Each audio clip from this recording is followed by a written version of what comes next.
Will you give a few seconds of your time to help win this war? Then listen. At Stalingrad the other day, a Nazi tank unit attacked a corps of Russian soldiers. The Russians tried to stop the tanks and fought until their guns were silenced. Then did they surrender? Did they retreat? No. 18 of them rushed forward with bombs in their hands, got under the tanks, and blew them up. They gave their lives for their country. You and I are not asked to give our lives for ours. All we're asked to do is buy war bonds and stamps. Our American soldiers are giving their lives for us each day. More and more of them every day. Can we do less than loan our money to them? It's such a simple, easy thing to do. Out of every dollar you earn, lend 1 dime to your country. Do it regularly by joining the 10% club where you work. And do it now. Our soldiers need your help.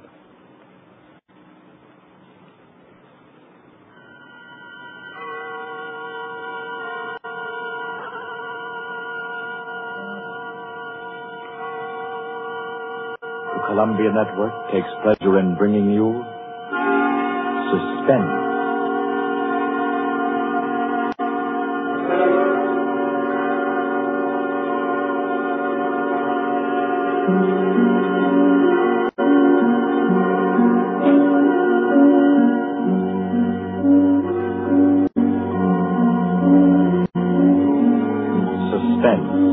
Columbia's parade of outstanding thrillers, produced by William Spear and scored by Bernard Herrmann.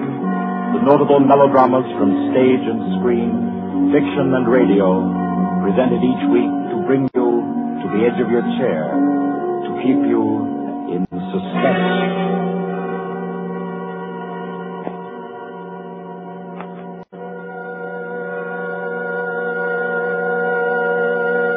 Tonight's story deals with a remote and dangerous house, and a terrifying thing that happened there because the rain went on for days and days. It deals with a surgeon and a girl, a giant, and a young man who took a long chance. And over them all, the moan of the night wind and the ceaseless roar of the storm. For your suspenseful listening, we invite you to learn about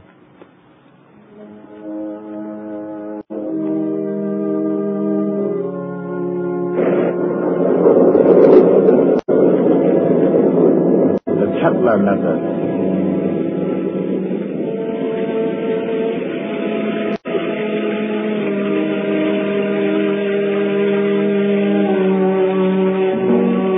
Four days of rain had been, ceaseless, teeming, pouring with a steady, relentless rhythm. 4 solid days.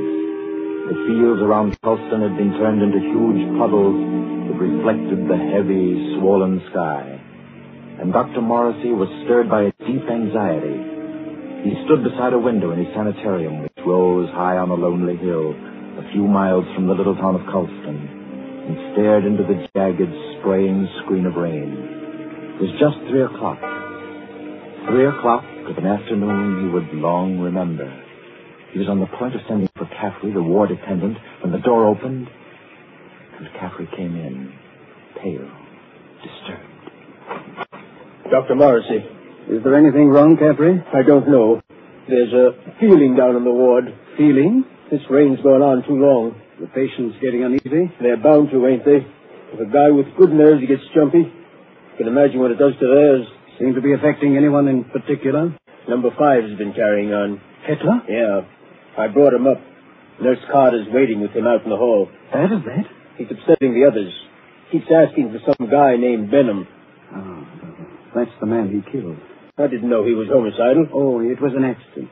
He was performing a brain surgery on Benham and... Him? Oh, Kettler was a very important surgeon, Caffrey. Didn't you know that? He keeps saying so, but... It's perfectly true.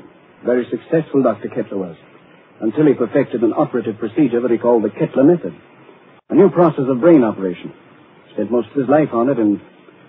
Well, when he tried it for the first time on this young lad Benham, and Benham died on the table, it unbalanced his mind.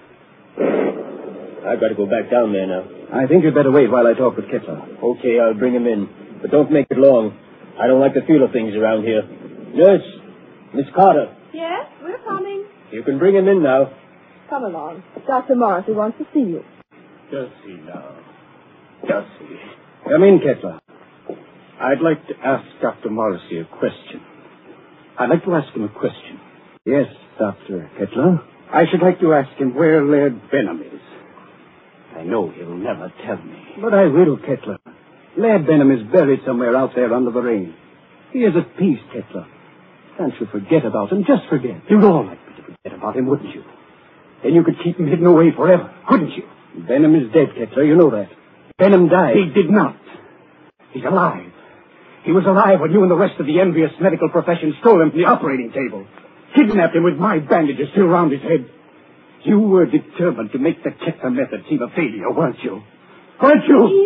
Easy now. Believe me, Kettler. I Benham know where died. he is now, Dr. Morrissey. He's in the cellar under the ward downstairs, isn't he? Isn't he? Kettler. Let me see it. Benham. Oh, you'd better take him down, Kettler. All right.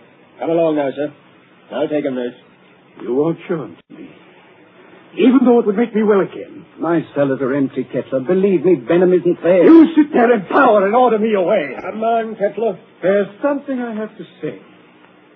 I've always been above violence, Dr. Morrissey. But the time comes when there's no other course. This is a warning, Doctor. A warning. And the joke is that you won't heed it. Come on with you. You won't heed it now. But you'll remember it. And soon you'll remember it. Tables turn, Dr. Morrissey. Tables turn.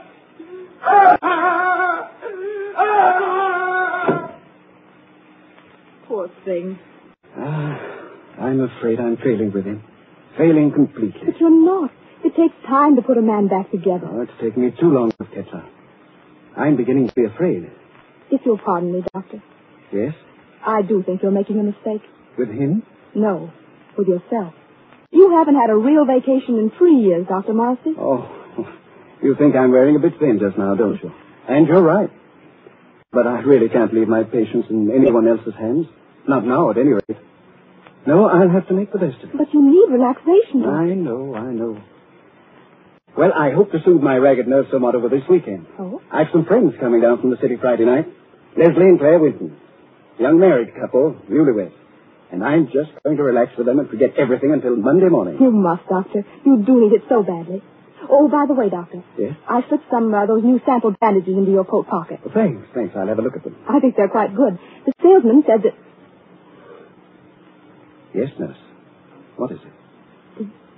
Did you hear something? Thunder, wasn't it? Something else besides thunder. I thought it. Oh, I didn't hear it.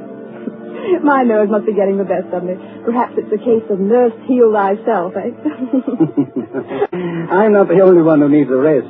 You know, it might be a very good idea if we both... Dr. Morrissey. I heard that. What is it? It's coming from the wards, down there. That was a shot, nurse. You get on the phone, call the police at Coaston. Hello? Keep at it. Hello? Someone's trying to get in from the hall. Dr. Morrissey! Dr. Morrissey! Cadbury, just a moment. Cadbury, what is it? It's ganged up on me. All of them coming up the stairs. Kettler, clear out of here. Steady, nurse. He's dead, isn't he? Yes. Dr. Morrissey, Kettler. remember my warning. Remember it, Doctor. Tables turn, Dr. Morrissey. Tables turn.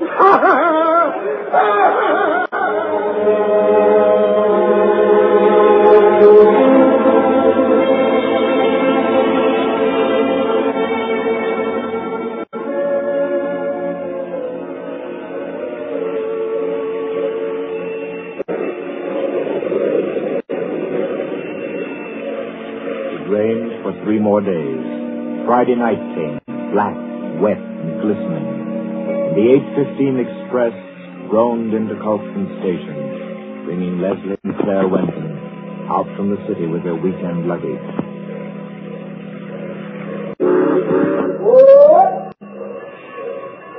Isn't Dr. Morrissey sending his car for us, Leslie? Yes, Claire. The chauffeur was supposed to drive us over to the sanitarium to pick up the doc, and then we're all going over to his house together. I don't see any car, do you? I don't see anything but water. Maybe we're rowing over in a skiff. Oh, I hate that sound. Like somebody's in agony. I think you're a little depressed, dear. Oh, I shouldn't be surprised. My head's still aching dreadfully. Poor lover. How long's that been going on now? Almost a week. It frightens me. I don't think it's anything serious. Waiting in the rain like this doesn't do it any good, I'm sure. I don't understand. Doc's usually so punctual. Right on the dot. You don't suppose we ought to call the sanitarium? You people or Dr. Morrissey, yes? Well, yes, we're the Wintons. Doc sent you to pick us up? Aye, Cato. Dr. Morrissey's chauffeur. You got luggage? Yes. Here it is. I take. You follow me to car. Come. We're coming. Leslie? Yes? He's tremendous, isn't he? He must be 6.5 feet tall. I'm over 6 myself, darling. He's nearer 8. That's a giant. Get those shoulders. He could snap me in two like a matchstick. Oh, I hope he likes it. So do I, light of my life. Waiting. You come, please. But I really don't think he does. Coming.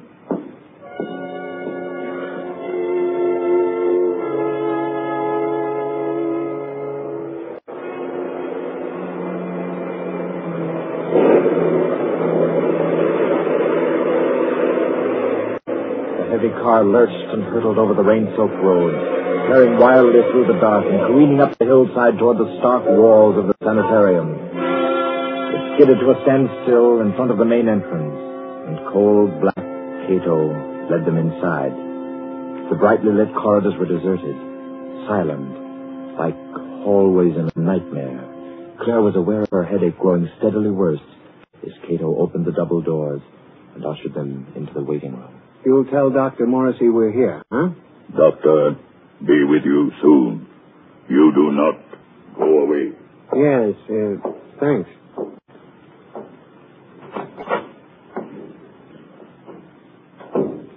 I hope we're not staying in here very long. It isn't very cheery, is it? Oh, I don't like places like this. I suppose it's very foolish of me, but I always feel as if I'm in some sort of danger. That's the headache again. Everything seems worse than it really is when you're not feeling well. Don't you always find... Leslie. Yes? Listen. What is it?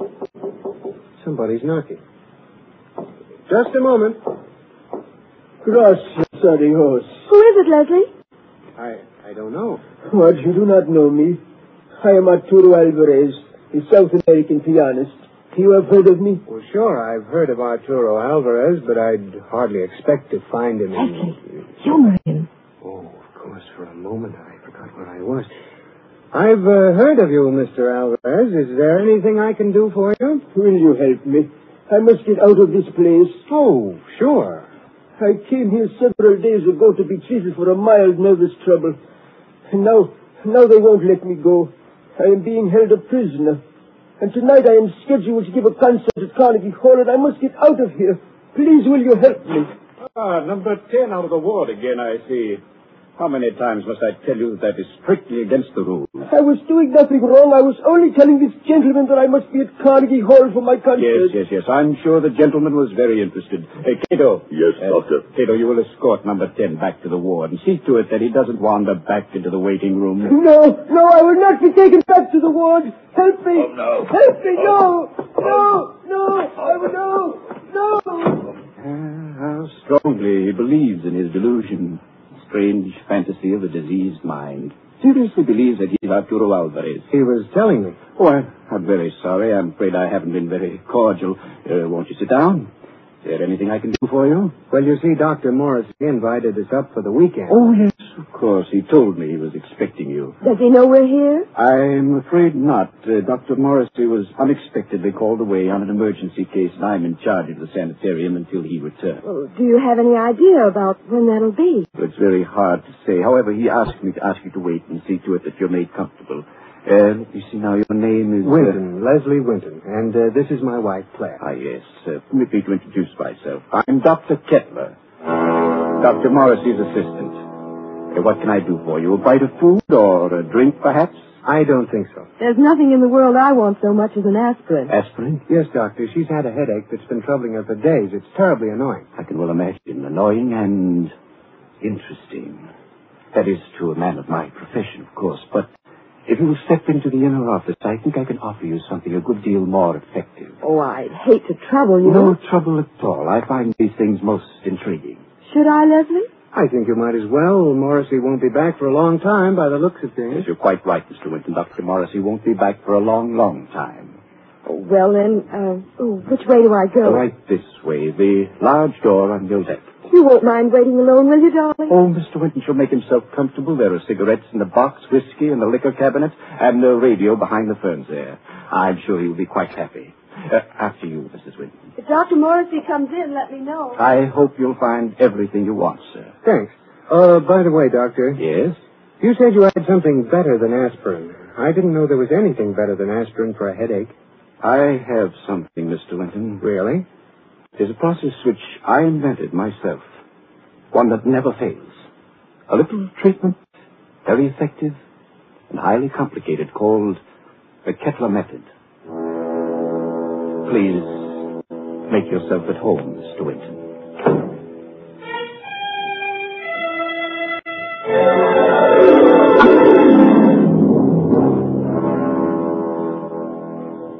Leslie sat there, alone in the big waiting room for a while.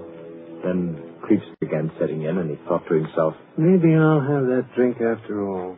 He rose and went over to the liquor cabinet that Kettler had pointed out to him, and opened it.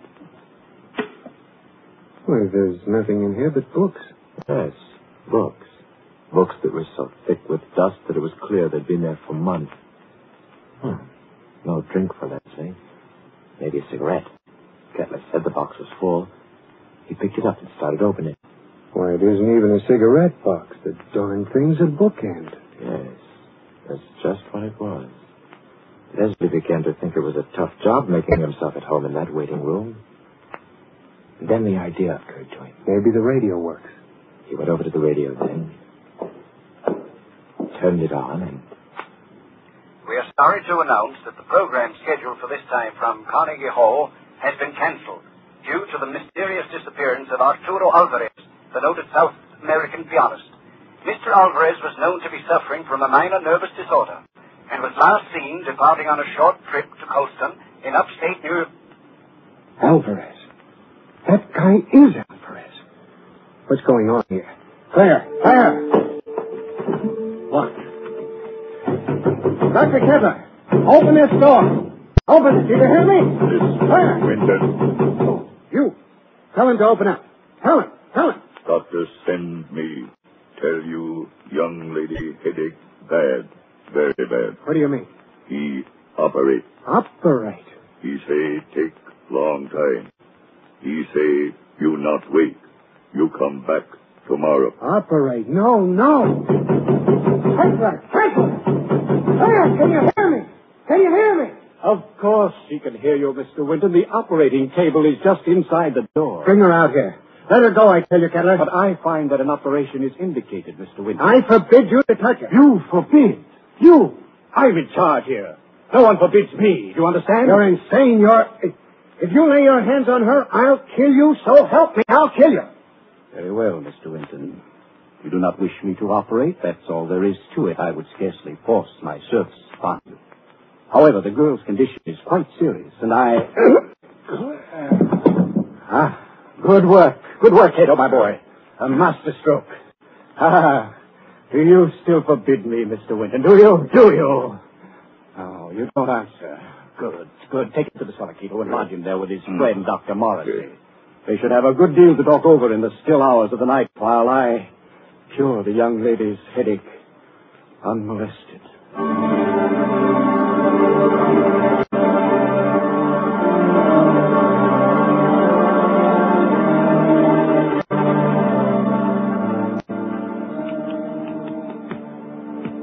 You've got to pull yourself together, Leslie. Now try to think. Cato brought you down a few moments ago. You've been hit in the head. Can you remember? Yes, I was talking to Kettler, trying to make him let Claire go. Claire? Oh, good Lord, Morrissey. Where is she? He's got her. Kettler? She's on that operating table up there. We've got to do something. We've got to do something. Well, I'm afraid there's not much we can do. I've been here for 3 days and nights. What happened? It was a nightmare come to life.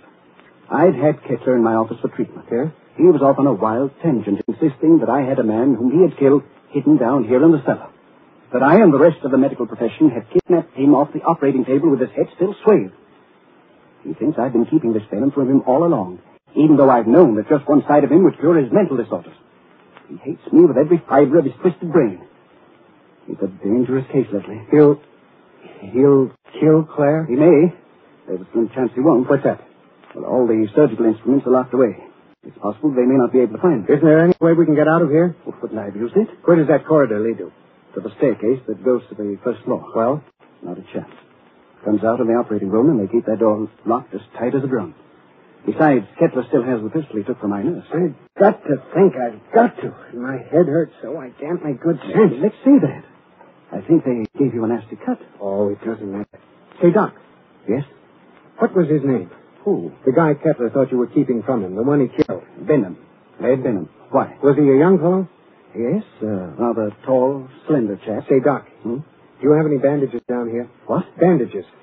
Why, yes, I think so. They're stored down here. Enough to bandage my whole head, face, and everything? Why? I might have a chance of getting through that door up there.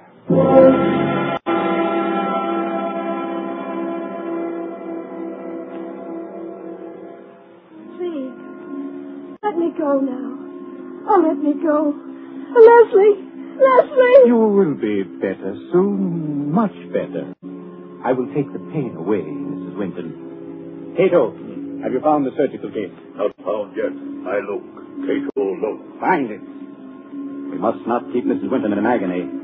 Find it, I say. You'll have to create some order in this place. I want my instruments at hand on a moment's notice. Please, let me go.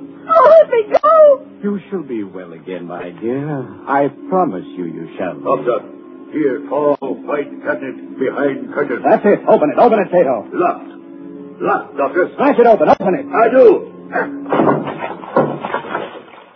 You'll find scalpels on the top tray. Bring them to me. Yes, Doctor. It's here, Doctor. See, knives. Good, sharp knives. Cato find. He find them. Excellent. How they glitter. It is good to feel the knife in my hand again. Put the others right beside my pistol here on the table. Please. Oh, please. There, my girl. I shall expend all my genius on you. You shall be well again. No. No. No. Now to work. What was that? Who's there? Dr. Kettler, Who is it? I found my way back to you. Open the door, Dr. Kettler. I've come back again. Who are you? You remember? You remember Laird Dunham? Cato! Yes, Doctor. The door! Let him in! He's come back! Let him in, I say! Yes, Doctor. Oh, let me out of here.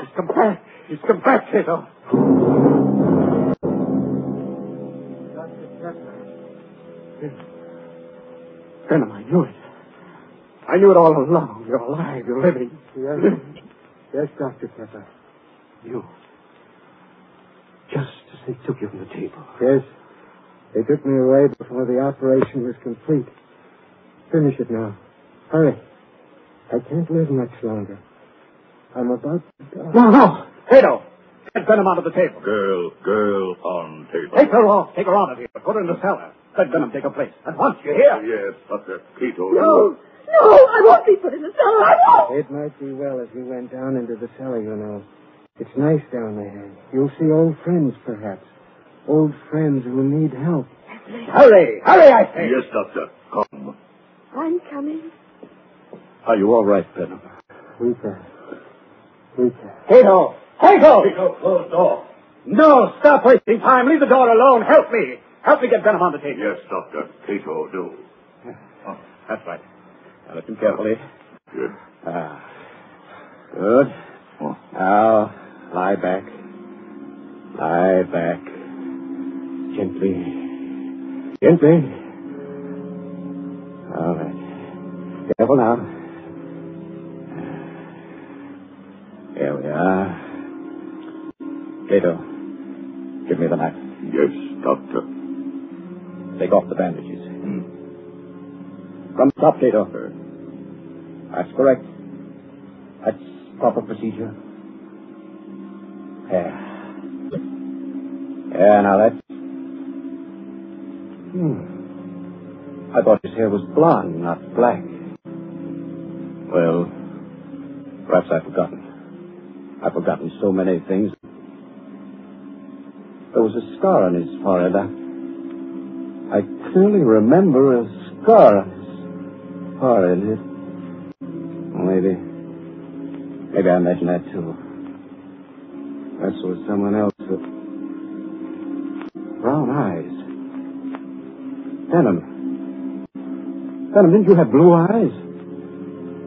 I know they were blue. And your nose.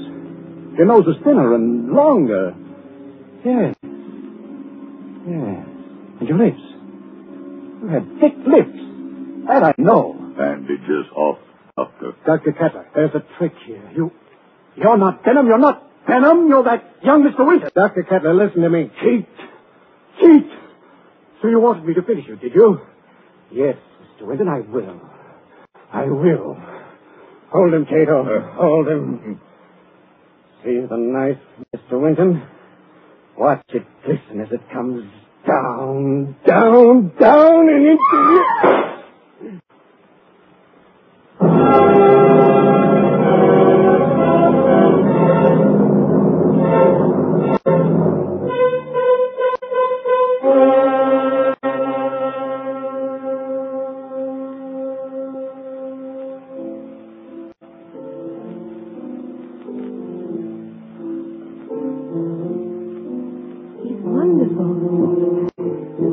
That he's Arturo Alvarez when you hear him play the piano, do you? That's a marvelous old instrument you have, Doc.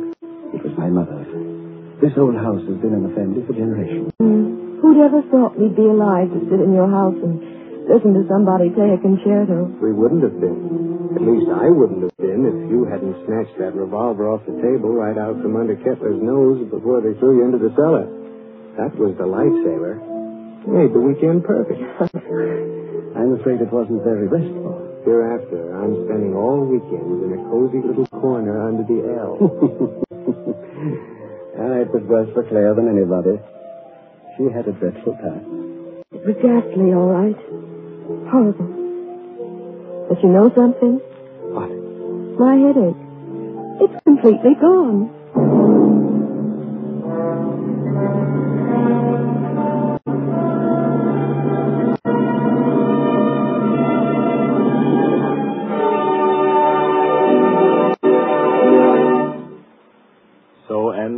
The Kettler method, the tale of a memorable weekend and a long-awaited dead man who didn't return after all.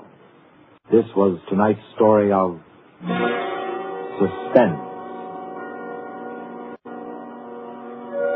Suspense is produced by William Spear. John Dietz was our director this evening.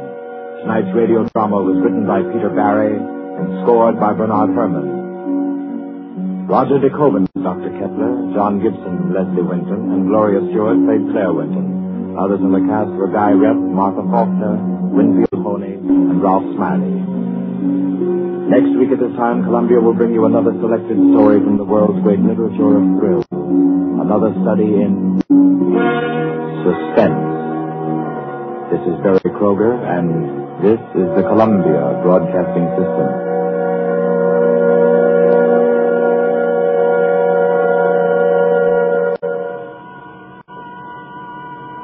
The Columbia Network takes pleasure in bringing you Suspense.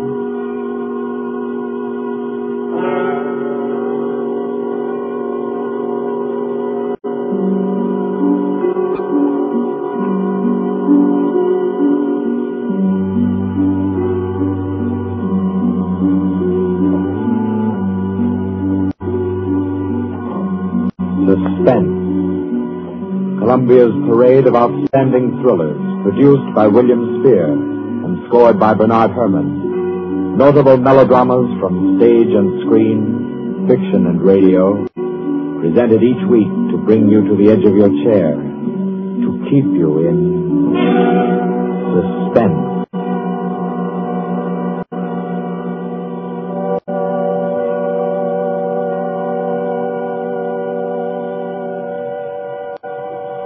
Tonight's story, by the noted American author T.S. Stribling, deals with the crime of murder on an exotic and atmospheric island, with ragged beggars who slept in a Hindu temple and awoke with gold in their pockets and a dead girl lying near them, and with a strange and mystical entrance into the life of hereafter, which was the experience of an American psychologist.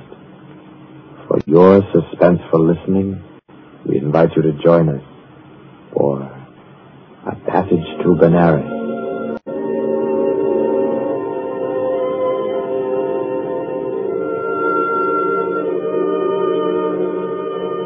In Port of Spain, in Trinidad, at 5:30 in the morning, Mr. Henry Poggioli, an American psychologist, stirred uneasily, became conscious of a splitting headache, opened his eyes in bewilderment, and then, with a shock, saw where he was.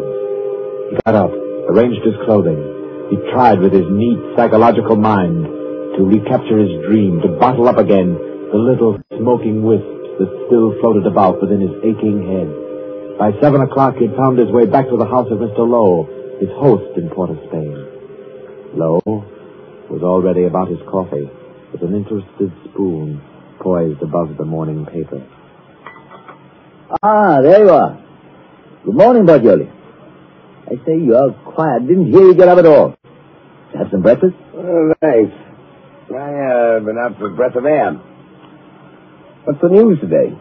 Well, the new governor will arrive in Trinidad on the 12th, and, hello. Another native killed his wife. Tell me, Poggioli, as a psychologist, why do coolies kill their wives? Oh, for various reasons, I imagine. Let's hear some of the facts. Oh, I say, this is a coincidence. Really putting on a show for you, Poggioli, on your first visit to Trinidad. How so? Well, you remember that wedding procession you and I watched last evening down at the Hindu temple? The temple? Oh, of course. The cream-colored little bride with the breastplates and the linked gold coins and the anklets and all the finery. Mm-hmm. And the bridegroom. What did you say his name was? Budman Lal? Yes. Well, do you know what's happened? Budman Lal is in jail this morning, and his cream-colored little bride is dead with her throat cut. No. Do they think he did it? No doubt of it. That's why he's in jail now. He always seemed like a sensible fellow, too. One of our best patrons. Which only proves my contention, Poggioli. A bridegroom of only 6 or 8 hours killing his wife without any reason at all. Oh, there's usually some reason for murder. Maybe. But I say, old boy, you're missing the point completely. How? Well, suppose you actually had gone and slept in the temple there last night. You wanted to, you know. Remember? And I said, no white man ever stays all night in a coolie temple. Remember? Yes, I remember. You said it simply isn't done. Well, if you had, Poggioli, I say, that would have been a pretty careful, wouldn't it? Yes. Yes. Well, I'm afraid I'll be mixed up in this. Both Mr. Lal and his uncle Hiradas are clients of mine. Old Hiradas is upwards of $5 million in my bank. Hiradas? Didn't you tell me he built that temple where the murder took place? Yes. It's what the Hindus call a temple and rest house.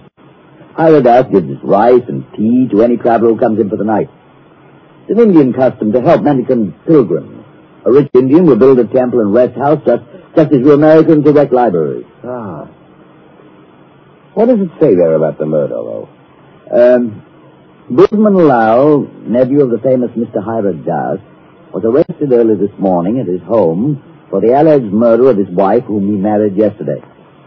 The body was found at 6 o'clock this morning in the temple where the wedding ceremony took place. The temple attendants gave the alarm. The victim's head was severed completely from her body, and all her jewelry was gone. 5 coolie beggars who were asleep in the temple when the body was discovered were arrested. They all claimed ignorance of the crime, But a search of their persons revealed that each beggar had a piece of the bride's jewelry and a coin from a necklace. Goodman Lal and his wife were seen to enter the temple at about 11 last night for the Hindu rite of purification. Mr. Lal, who is a prominent curio dealer, declines to say anything further. Doesn't tell you very much, does it? No, not much. What do you make of those beggars? Oh, that's simple enough. Those devils laid in wait inside the temple until the husband went out and left his wife. Then they murdered her and divided the spoil. Ah, but she had enough bangles and gewgaws to give a dozen to each man. Yes, you're quite right, Pajoli. That's a fact. Why should they continue sleeping in the temple after they killed her if they did murder her? Well, why shouldn't they? They knew they'd be suspected, and they couldn't get off the island without capture, so they thought might as well lie down again and go back to sleep. You may be right, Lo, but that doesn't look like the solution to me. Well, I'm satisfied that's how it occurred. You mean the beggars killed her? Mm-hmm. Well, I don't think so. I rather fancy that the actual murderer took the girl's jewelry and went about the temple thrusting a bangle and a coin in the pockets of each of the sleeping beggars to lay a false scent. Oh, come now. That's laying it on a bit too thick, Pajoli. My dear Lo, that's the only possible explanation for the coins in the beggars' pockets. I say, boy, you've had lots of experience in these things. Come along with me, and we'll go up and see Mr. Hiram Daz and see if we can't help his nephew. I'll be glad to. But we'll go to the temple first. Then we'll call on Mr. Hiram Daz.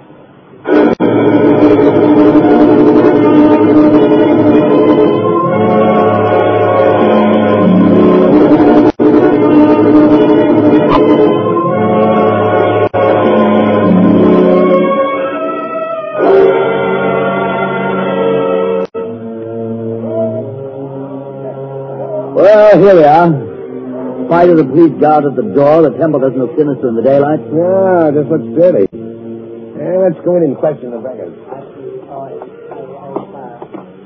Excuse me, did any of you fellows hear noises in this temple last night? Oh, much sleep side, no noise. Policeman found us wait this morning, makes it still here. What's your name? To the charm side. When did you go to sleep last night? When I ate rice and tea side. Mm-hmm. Do you remember seeing Budman Lal and his wife enter this building last night? Yes, remember side. Did you see them go out? No side, no one remember go out. You were all asleep then, huh? All asleep side. Did you have any dreams during your sleep? Hear any noises? I dream bad dream side. Huh? When policeman punched me awake this morning, I think dream has come true. And me side. Me too. Me. Did you all have bad dreams? Yes, all have bad dreams. Look here, Pajoli. I don't see where this is getting us. I do think we ought to be getting on to old Haradas's house. No, I think we can now entirely discard the theory that the beggars murdered the girls. On what ground? They told you nothing except that they all had bad dreams. That's the reason. They all had wild, fantastic dreams. That suggests that they were given some sort of opiate in their rice or tea last night. It's quite improbable that 5 ignorant coolies would have wit enough to concoct such a piece of evidence as that. That's a fact, but I don't believe a Trinidad court would admit such evidence. We're not looking for legal evidence. We're after some indication of the real criminal. Now I suggest that we get onto the house of Haradas.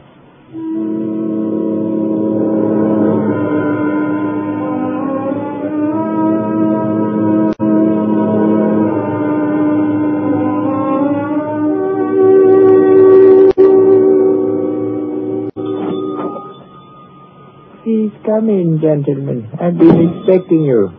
Please be seated. Thank you. Thank you. A most mysterious murder, and the life of my poor nephew will depend upon your exertions, gentlemen. Tell me, what do you think of the beggars that were found in the temple with the bangles and coins? Well, I'm afraid my judgment of the beggars will disappoint you, Mr. Haradas. Huh? My theory is that they're innocent of the crime. Really? Why do you say that?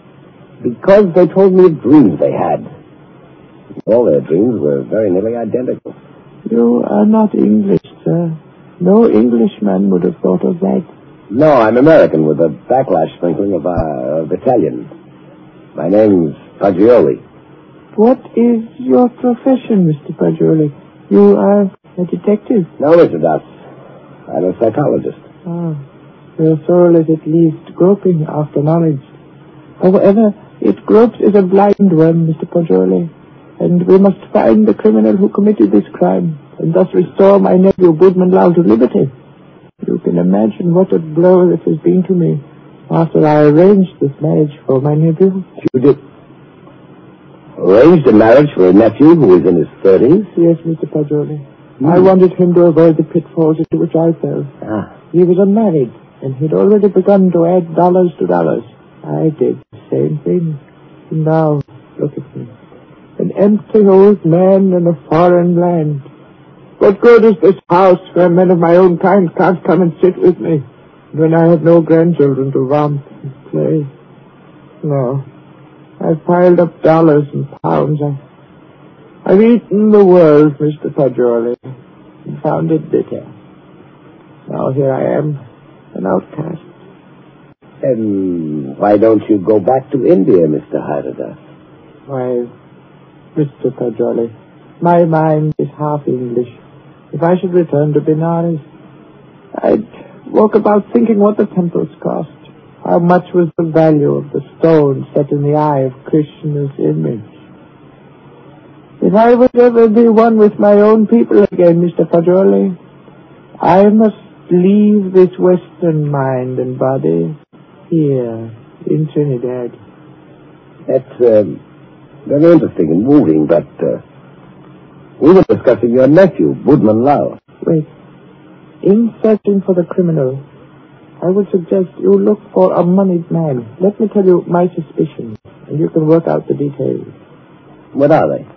I went out to the temple this morning to have the body of my poor murdered niece brought here to my villa for burial. I talked to the 5 beggars, and they told me there was a 6th sleeper in the temple last night. Was there indeed? Yes, Mr. Lowe. A white man. A white man? Yes, Mr. Lowe.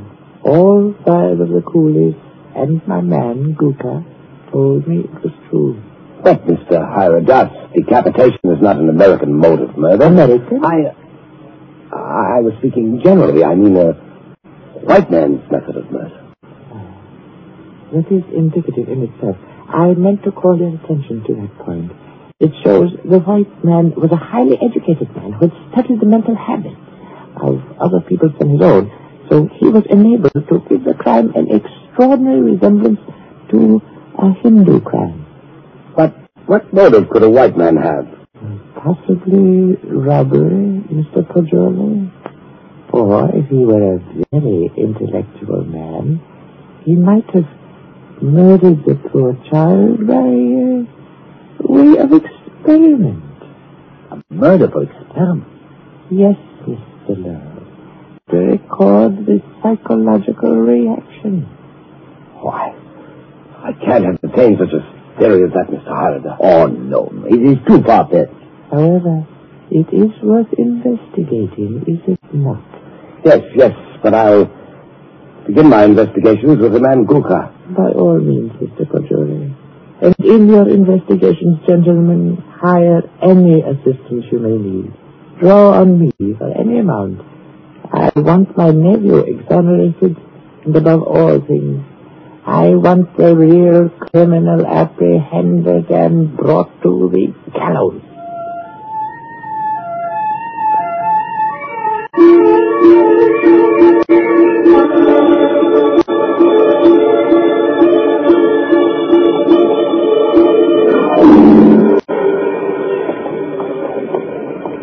What do you think of that, Poggioli? White man in that temple. Sounds like pure fiction to me, to shield Woodman Lau. You know, these fellows hang together like thieves. It's a jolly good thing they didn't decide to sleep in the temple last night, isn't it? You know, in my opinion, Lowe, the actual criminal is Woodman Lau. Same here. I thought so ever since I first saw the account in the paper. Somehow these fellows will chop their wives to pieces for no reason at all. Now, what do you know about Woodman Lau? Well, he was born here and has always been a figure because of his rich uncle. He lived here all his life? Except when he was in Oxford for 6 years. Oh, he's an Oxford man, huh? Yes. There you are. That's the trouble. I don't understand. What do you mean, Poggioli? Well, no doubt he fell in love with some English girl, but when old Hyradas chose a Hindu child for his wife, Woodman couldn't refuse marriage. No man's going to quarrel with a $5 million legacy. And then he chose this ghastly method of getting rid of the child bride. I dare say you're right. I feel sure Boatman Lau killed the girl. I'm getting tired of walking. There's a cab. Let's hop it and ride the rest of the way. Hi, cabby! A cab! I say,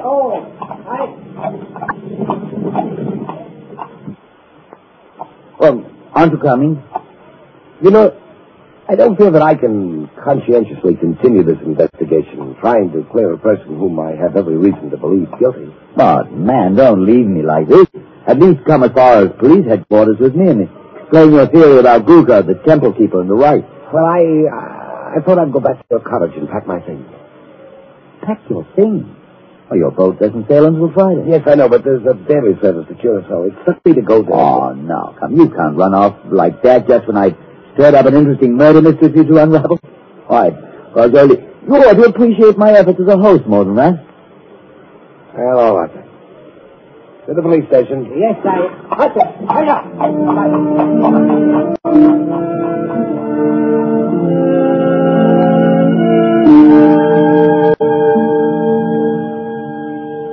Chief Vickers, this is my friend, Mr. Poggioli.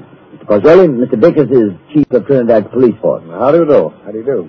Chief Vickers, I've asked Mr. Poggioli's counsel in the Boatman Lau murder case.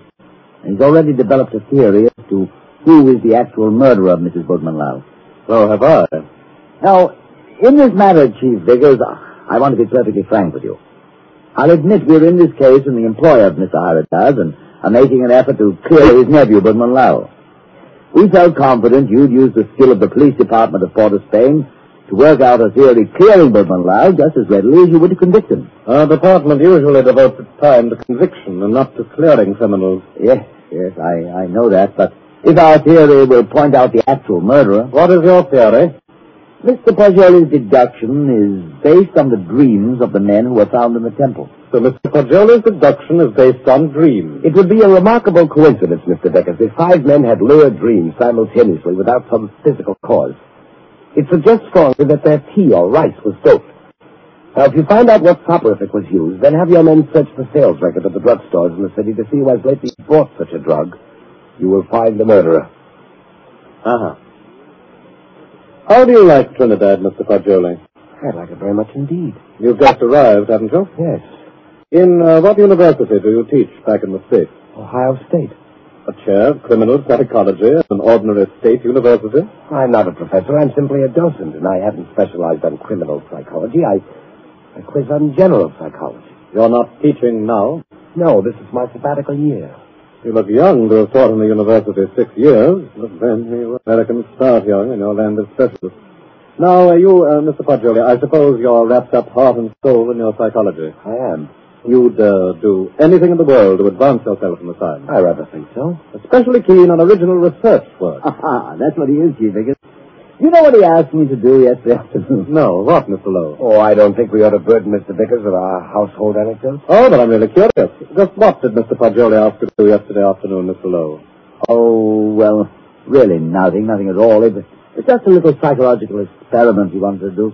And did he do it? Oh, no, I wouldn't hear of it. Oh, as unconventional as that? Oh, it's really nothing at all. I think I could guess your anecdote if I tried, gentlemen. About a half an hour ago, I received a telephone message from my man stationed at the temple to keep a lookout for you and Mr. Poggioli. A lookout for us? Yes, because one of the coolies under arrest told him that Mr. Poggioli slept in the temple last night. Oh, but that's not true. That's exactly what he didn't do. He suggested it to me, but I said, no. You remember, Poggioli, you didn't do it. Did you, Poggioli? Did you? You see, he did. Gentlemen, I had a perfectly valid and important reason for sleeping in the temple last night, and so I can only ask your sympathetic attention to what I'm about to say. Go on. You remember, Lowe, you and I were down there watching a wedding procession. Well, just as the music stopped and the procession entered the building, suddenly it seemed to me as if they'd vanished. Naturally, they'd gone to the building. No, I don't mean that. I'm afraid you won't understand what I do mean. That the whole procession had ceased to exist, melted into nothing. You see, that's really the idea on which the Hindus base their notion of heaven. Oblivion, nothing. Yes, I've heard that before. Well, our medieval Gothic architecture was a conception of our Western heaven, and I thought perhaps the Indian architecture had somehow caught the motif of the Indian religion, suggested nirvana. That's what amazed and intrigued me. That's why I wanted to sleep in the place. I wanted to see if I could further my shred of impression. Does that make any sense to you, Mr. Baker? We're not interested why you went, Mr. Fagioli. We know a murder took place in the temple. You don't... You can't think that I committed a horrible murder as an experiment. You intellectual chaps do some pretty weird things, Mr. Fagioli. Why, only the other day I was reading about two young intellectuals. Yes, these fellows I read about also tried to turn an honest penny by their murder. I don't suppose you happened to notice yesterday that the little bride, Maila Ram, was almost covered with gold bangles and coins? Of course I noticed. I had nothing whatever to do with her. I did sleep in the temple. By the way, you say you slept on a rug just as the coolies did. Yes, I did. And you didn't wake up either, Mr. Fagioli? No. Then did the child's murderer happen to put a coin and a bangle in your pocket, just as he did the other sleepers in the temple? I don't know. I haven't looked in my pocket since then. Then please do so now, Mr. Fagioli. Oh, yes. Here they are, Mr. Baker. You don't happen to have any more, do you? No. I've already been through all my pockets and I haven't any more. Well, that's something. Of course, you might have expected just such a questioning as this and provided yourself with these 2 pieces of gold, but I doubt it. Somehow, I don't believe that you're an experienced enough man to think of such a thing. However, we shall see. I suppose you have no objection, Mr. Fagioli, to my accompanying you over to have a little search of your baggage in Mr. Lowe's cottage.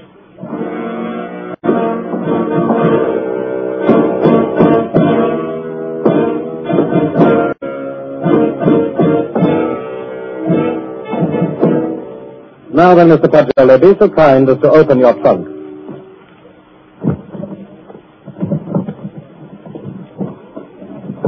Good heavens. Mm-hmm. Just as I thought. A trunk tray full of bangles and coins. I'll say one thing for you, Mr. Fagioli. Your nerve almost got you by. But you can't believe that I did it. So, you don't believe I did this, do you? I don't. In your trunk. If I did it, I would sleepwalking. God, to think that it's possible, but right here in my own... Well, we might as well start back, I suppose. This is all. I'll go back with you, Fagioli. I'll see you through. Somehow I can't. I won't believe you did it. You know, Fagioli, you set out to clear Budman Lal, and, well, dash it all. This is if you had. No, he didn't. Budman Lal was out of jail at least an hour before you fellows came into police headquarters to see me. How? You mean that you turned him loose? Yes. How's that, Chief Vicar? Because, Mr. Lowe, he didn't go to the temple at all with his wife last night. He went down to Queen's Park Hotel and played billiards till 1 o'clock. He called up a few friends and proved that easily enough. Well, that leaves nobody but... Yes, Fagioli. I don't know anything about it. If I did commit the murder, I was asleep. I don't know anything about it. That's all I can say. I don't know anything about it. Perhaps the rest in jail will help restore your memory. Well, we'll see. Come now, Fagioli, old man. Don't be too downhearted. I promise you, I'll do everything I can.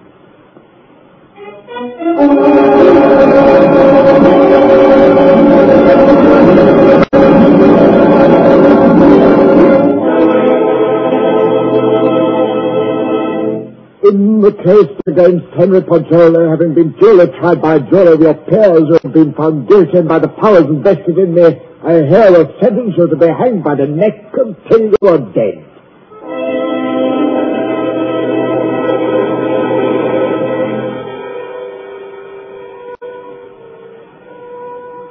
To recall a lost dream is the most tantalizing task ever a human brain was driven to. But if I lie still long enough on this bunk, perhaps I can recapture the dream I had in the temple last night. Yes. It seems to me that the image on the altar moved, and suddenly the dome overhead was opened and left me staring upward into a vast abyss, where I was alone in endless space, With all creatures and all matter that had ever been or ever would be, were wrapped up in me, Alcione. That's my dream. That's an odd thing. 6 men dreaming the same dream in different terms. There must be a physical cause for such a phenomenon. Of course! I've got it! Vickers! Whoa! I have it! I've solved it! Get me out of here! I know who killed the girl!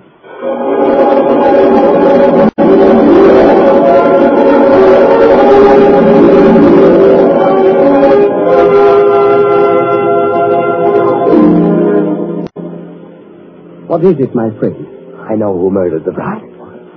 Old Hira did it. Now listen. Go tell Decker to take the gold he found in my trunk and develop all the fingerprints on it. He'll find Hira Das's prints. Also tell him to follow out that opiate clue I gave him. He'll find Hira Das and a man to put the gold in my trunk. See if they don't find brass or steel filings in my room where the scoundrel slept and filed a new key. But they've already done that long ago. Have? But certainly. And old Hira Das confessed everything. Though why a rich old man like him should have murdered a pretty child is more than I can see. Well, why did he pick on me as a scapegoat? Oh, he explained that to the police. He said he picked out a white man so the police would make a thorough investigation and be sure to catch him. Did? Aye. But what I can't see is why the old boy wanted to be caught and hanged. Well, why didn't he commit suicide? Why? I know why. Because according to his religion, in that case his soul would have returned in the form of some beast. He wanted to be slain because he expects to be reborn instantly in Benares, with little Myra Ran as his bride instead of his nephews. He hopes to be a great man with wife and children. All the things he was not, here in Trinidad. Yes, you must be right. Why didn't you come and tell me about Hira Das's confession the moment it occurred? What do you mean keeping me here when you know I'm an innocent man? Why didn't you tell me before this? Because I couldn't. Old Hira Das didn't confess until a month and 10 days after you were hanged.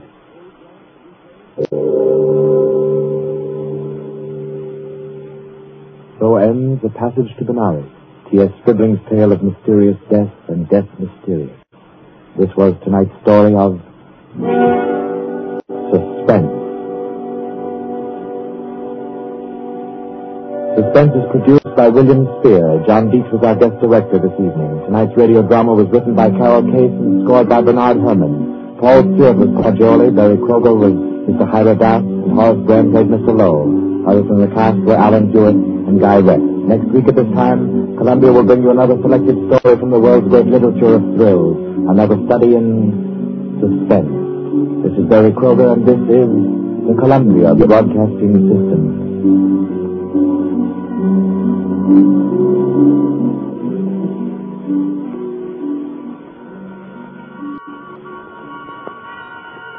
The Columbia Network takes pleasure in bringing you Suspense.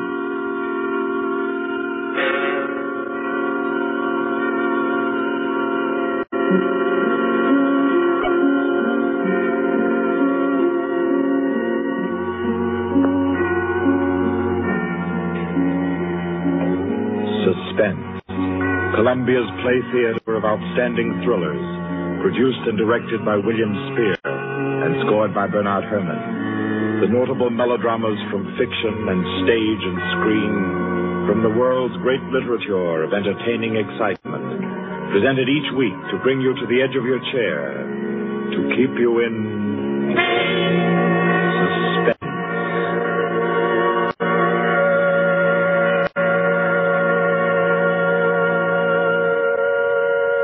Tonight's story, by America's distinguished author-playwright Owen Johnson, gathers its suspense in a very gentle way. It doesn't have a spectacular finish, garnished with revolver shots. There are no graveyard watches. There's not so much as a single lifeless body, identified or unidentified. It's a tale told in a club room, the Artists and Writers Club in New York. A tale of high-class robbery and suspicion and of how some ladies and gentlemen nervously counted 100 in the dark.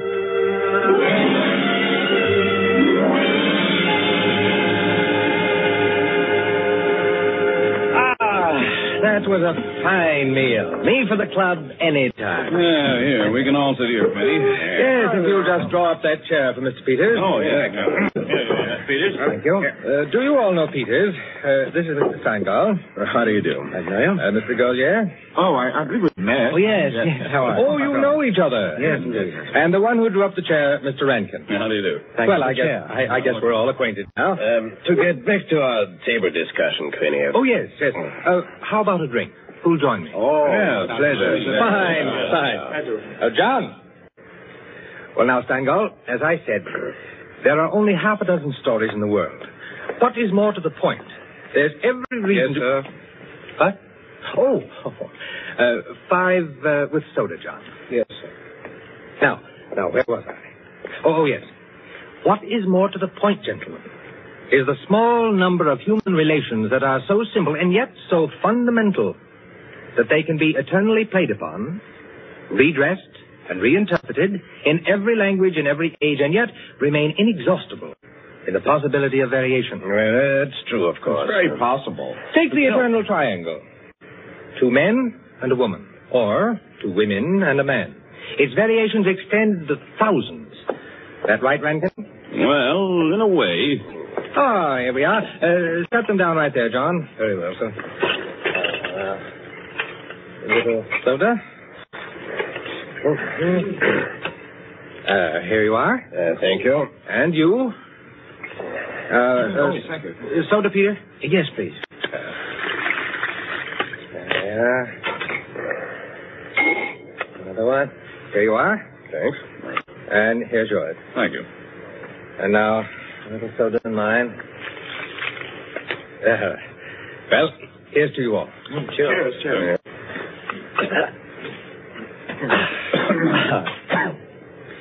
I'm afraid we can't see eye to eye, Quinny.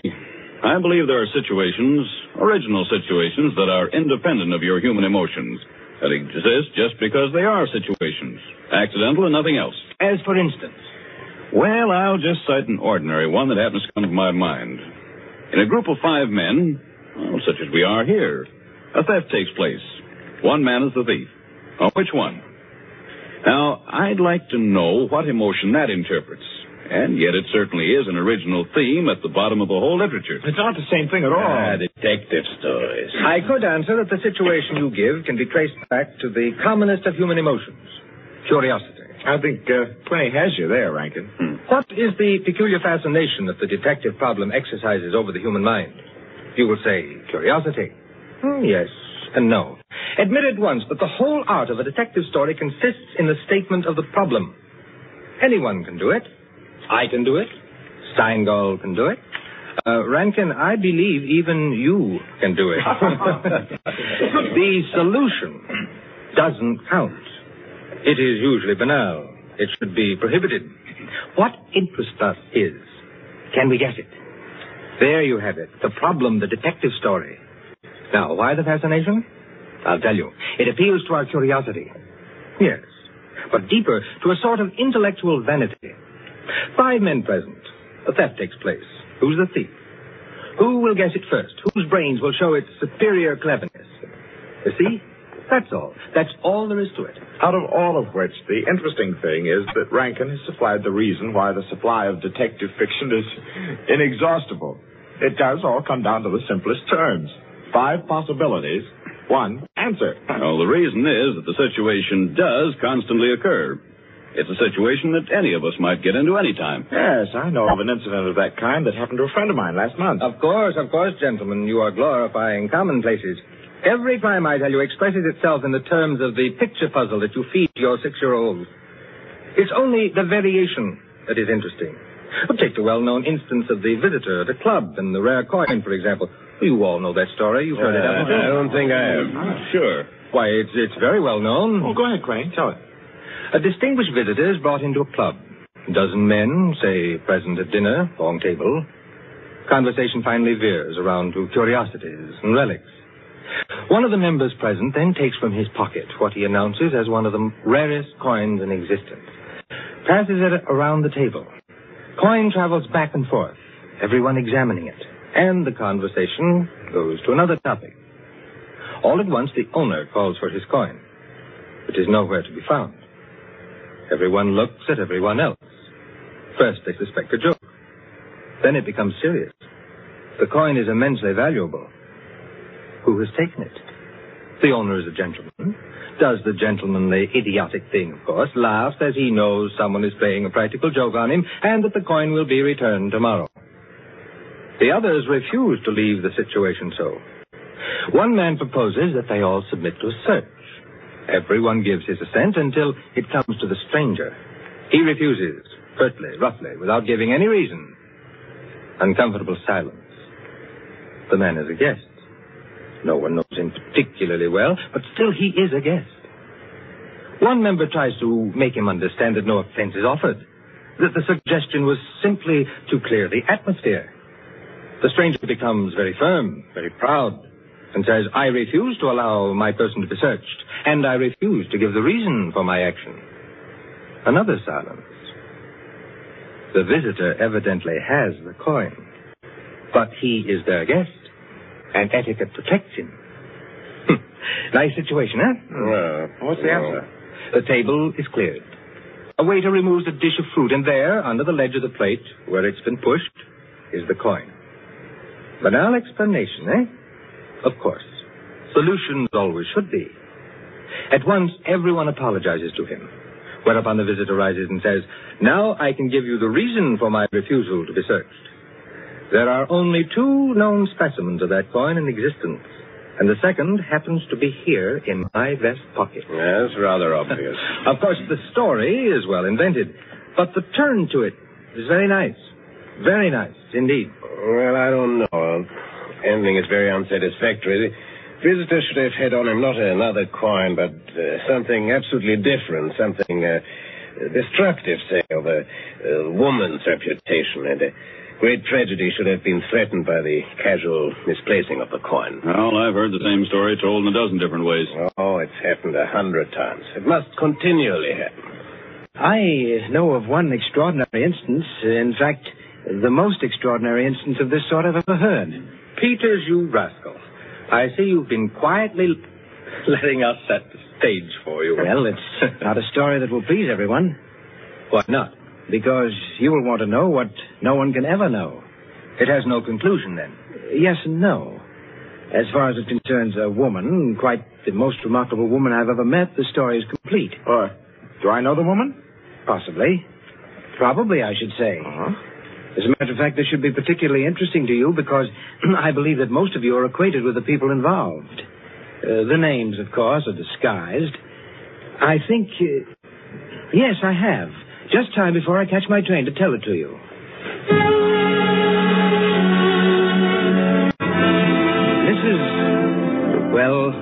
Mrs. Rita Kildare inhabited a charming bachelor girl studio, very elegant, with a duplex pattern and one of the buildings just off Central Park West.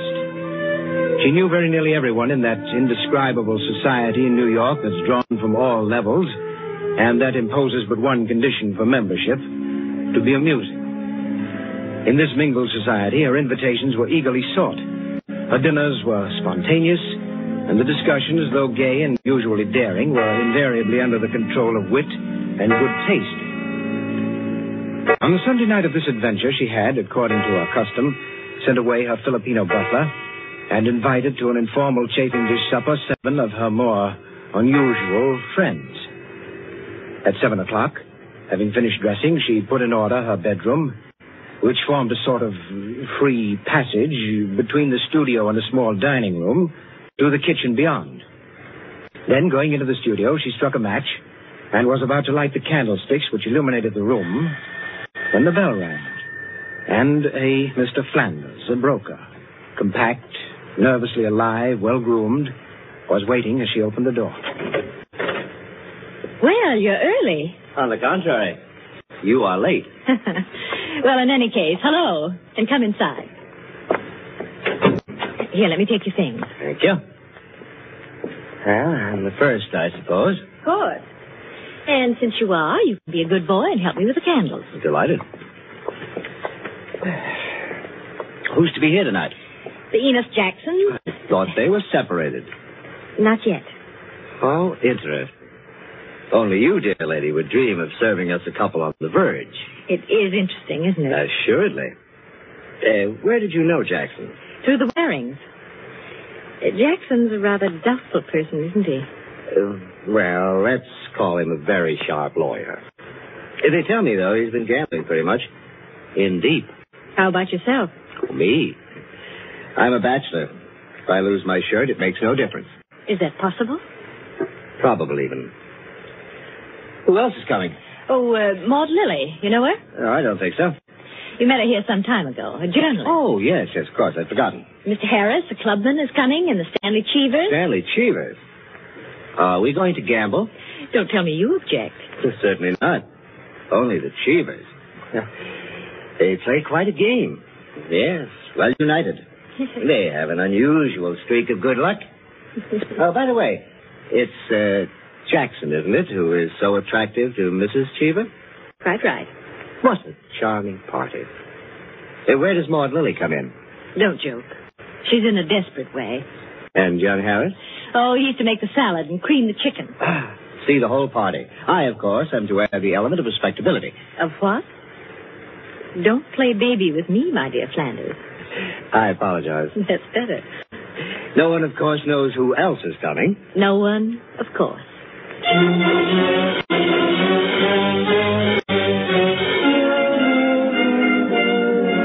The Stanley Cheevers entered. A short, fat man with a vacant, fat face and slow-moving eye, and his wife, voluble, nervous, overdressed, and pretty.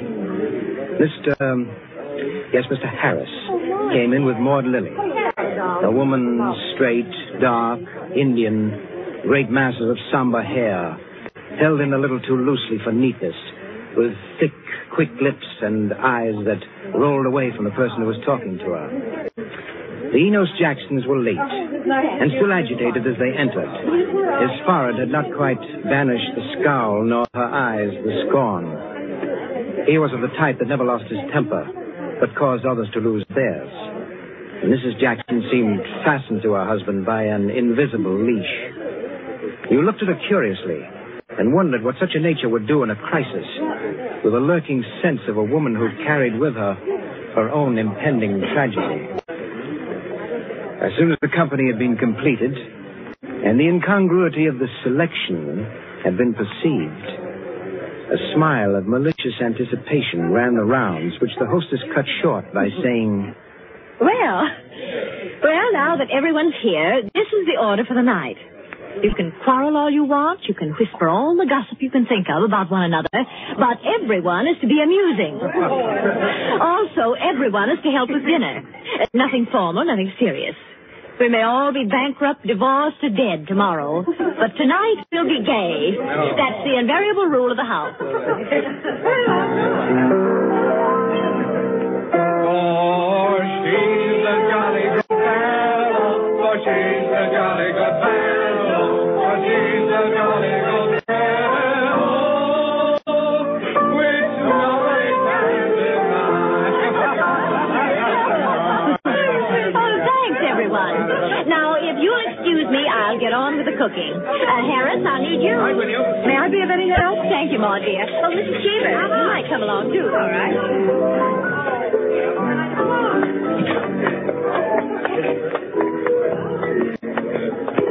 This is an adorable bedroom. Oh, thank you, dear. Now for my apron. Oh, there it is. Tie me up in the back, will you please, Maud? Of course. There you are. Fine, thanks. Now just let me get my rings off, and I'll be all ready to go to work. Oh, this is such a lovely apartment, Mrs. Kildare. Thanks. Soap and water always seem to do it. There. Your rings are so beautiful. They are nice, aren't they? But there's only one that's very valuable, the sapphire. Oh, it's beautiful. Let me see. Oh, it must be very valuable. It cost $10,000 6 years ago. It's been my talisman ever since. For the moment, however, I'm a cook. You're not going to leave the rings there. Why, of course. Now, I'm the cook. Maud Lily, you're the scullery maid. Harris is the chef, and we're all under his orders. Mrs. Cheever, did you ever peel onions? Oh, good heavens, no. Well, there are no onions to peel. All you have to do is help set the table.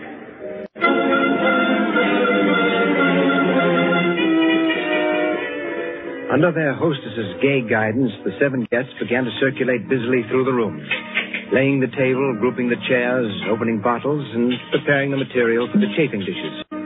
Mrs. Kildare, in the kitchen, ransacked the icebox, and with her own hand shredded the chicken and measured the cream. Flanders, carry this in carefully. Cheever, stop watching your wife and put the salad bowl on the table. Everything ready, Harris? All set. All right. Everyone sit down. I'll be right in. She went into her bedroom, took off her apron, and hung it in the closet. Then, going to her dressing table, she drew the hat pin around which were her rings from the pincushion and carelessly slipped them on her fingers. But all at once, she frowned and looked quickly at her hand. Only 2 rings were there. The 3rd ring, the sapphire, was missing. She said to herself, and returned to her dressing table. Immediately she stopped. She remembered quite clearly putting the hat pin through the 3 rings. She made no attempt to search further, but remained without moving, her fingers slowly drumming on the table. Who had taken the ring? Each of her guests had had a dozen opportunities in the course of the time she'd been busy in the kitchen. She ran over their characters and their situations as she knew them. Strangely enough, at each, her mind stopped upon some reason that might explain a sudden temptation. Find out nothing this way. That's not the important thing to me just now. The important thing is to get the ring back. And slowly, deliberately, she began to walk back and forth, her clenched hand beating the deliberate, rhythmic measure of her journey. 5 minutes later, as Harris, installed as chef over the chafing dish, was giving directions, spoon in the air, Mrs. Kildare came into the room like a lengthening shadow. Her entrance had been made with scarcely a perceptible sound, and yet each guest was aware of it at the same moment, with a little nervous start. Heavens, heavens, dear lady. You come in on us like a Greek tragedy. What is it you have for us? A surprise? I have something to say to you. Mr. Enos Jackson. Yes, Miss Kildare? Kindly do as I ask you. Well, certainly. Go to the door. Go to the door? Please. Yes? Lock it. And bring me the key.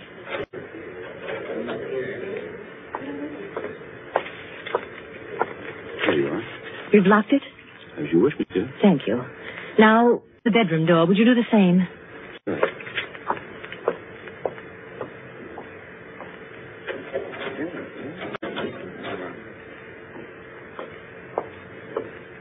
Thank you, Mr. Jackson. Mr. Cheever, Yeah? would you blow out all the candles except the candelabra on the table? Blow out all the candles. Except the candelabra. All right. For goodness sake, Mrs. Kildare. What is it? I am getting terribly worked up. My nerves are all Sorry, dead. Mrs. Jackson. That's the last candle. All right. Now listen. My sapphire ring has just been stolen. Oh, you don't mean it. The ring's been taken within the last 20 minutes. I'm not going to mince words. The ring has been taken, and the thief is among you. But Mrs. Kildare, is it possible? Yes, Mrs. Cheever. There's not the slightest doubt. 3 of you were in the bedroom when I placed my rings on the pincushion. Quite true. I was in the room when she took them off. The sapphire ring was on top. Each of you has passed through there a dozen times since. My sapphire ring is gone, and one of you has taken it. Now listen. I'm not going to mince words. I'm not going to stand on ceremony. But I'm going to have my ring back. Listen to me carefully. I'm going to have that ring back. And until I do, not a soul shall leave this room. I don't care who's taken it. All I want is my ring. Now, I'm going to make it possible for whoever took it to restore it without possibility of detection. The doors are locked and will stay locked. I'm going to blow out the remaining candles in the candelabra, and I'm going to count 100 slowly. There'll be an absolute darkness. No one will know or see what's done. But if, at the end of that time, the ring is not here on the table, I shall telephone the police and have everyone in this room searched. Am I quite clear? Everyone take his place about the table and remain standing, please. That's it. That'll do. Now, I'll blow out the candles and count 100. No more, no less. Remember, either I get that ring, or everyone in this room will be searched.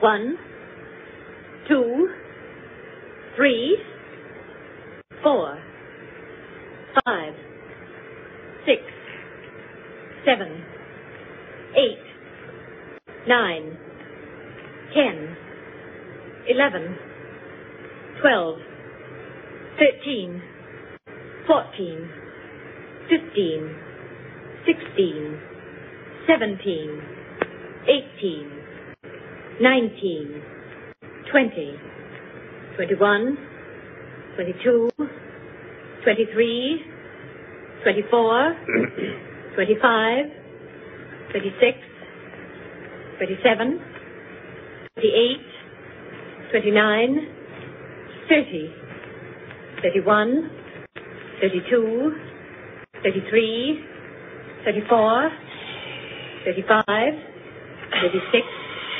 37, 38, 39, 40, 41, 42, 43, 44, 45. Foot slipped off the chair. I'm sorry. 47, 48, 49, 50, 51, 52, 53, 54, 55, 56, 57, 58, 59, 60, 61, 62, 63, 64, 65, 66, 67, 68, 69, 70, 71, 72, 73. The ring. 74. There it is. 75, 76, 77, 78, 79, 80, 81, 82, 83, 84, 85, 86, 87, 88, Oh, really? 89, 90, 91, 92, 93, 94, 95, 96, 97, 98, 99, 100.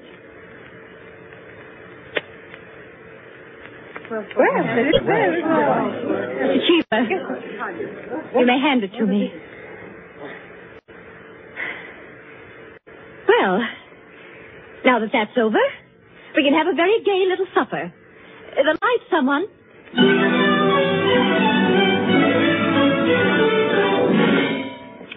And there you are, gentlemen.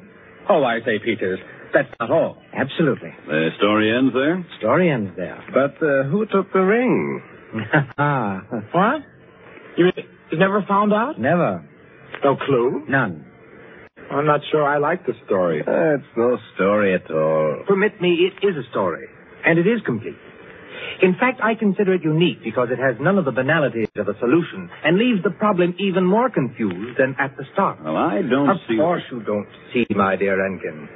You do not see that any solution would be commonplace, whereas no solution leaves an extraordinary intellectual problem. Well, how so? Well, in the first place, whether the situation actually happened or not, which is in itself a mere triviality. Peters has constructed it in a masterly way, the proof of which is that he has made me listen. Any of those present might have taken the ring. There are therefore 7 solutions, all possible and all logical. But beyond this is left a great intellectual problem. How so? Was it a woman who lacked the necessary courage to continue? Or was it a man who repented his first impulse? Is a man or is a woman the greater natural criminal? Oh, that's simple, Quinny. The woman took it, of course. On the contrary, it was a man, for the second action was more difficult than the first. A man, certainly. The restoration of the ring was a logical decision. You see? Personally, I incline to a woman, for the reason that a weaker feminine nature is strangely susceptible to the domination of her own sex. There you are. We could meet and debate the subject year in and year out and never agree. I recognize most of the characters, Peters. Mrs. Kildare, of course, is all you say of her. An extraordinary woman. The story is quite characteristic of her. Flanders, I'm not sure of, but I think I know him. I'm positive I do. Did it really happen? Exactly as I told it. The only one I don't recognize is Harris, your humble servant. What? You, Peters? You were there? I was there. I was Harris. I beg your pardon, gentlemen. Oh, yes, what is it, John? Mr. Peters, sir, your train. You told me to remind you. Oh, thank you. Yes, I didn't know it was so late. You gentlemen pardon me. Huh? Of course. Nice to meet you all. Night.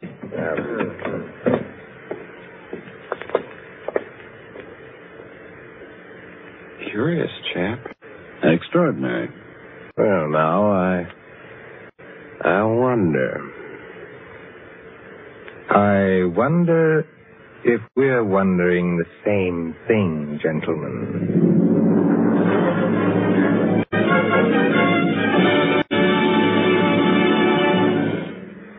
And so, with the enigmatic smile of Mr. Peters, or Harris, ends 100 in the Dark, Owen Johnson's smooth story which gave us tonight's Suspense. Suspense is produced by William Spear. Tonight's radio drama was written by Jack Anson Fink, directed by John Dietz, and scored by Bernard Herrmann. Eric Dressler was Mr. Peters. Alice Frost played Mrs. Kildare, and Ted Osborne, Quinny. Others in the cast were Helen Lewis, Joan Shea, Henriette Kay, Frank Reddick, Paul Luther, Stephen Schnabel, Ian Martin, and Barry Kroger. With this evening's performance, Columbia brings to a conclusion the present series of Suspense. If you've liked these broadcasts, CBS would be pleased to hear from you. Suspense has been a series presented for your relaxation and enjoyment by the Columbia Broadcasting System.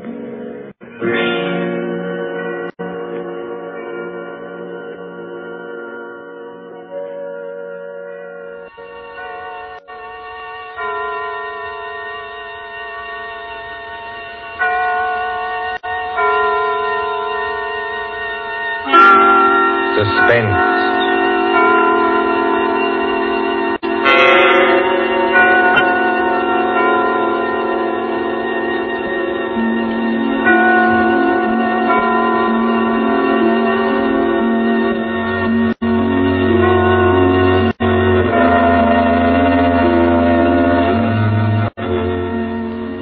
The thrill of the nighttime, the hushed voice and the prowling step, the crime that is almost committed, the finger of suspicion pointing perhaps at the wrong man, the stir of nerves at the ticking of the clock, the rescue that might be too late or the murderer who might get away, mystery and intrigue and dangerous adventure. We invite you to enjoy stories that keep you in suspense. For Suspense, tonight we present The Lord of the Witch Doctors by John Dixon Carr.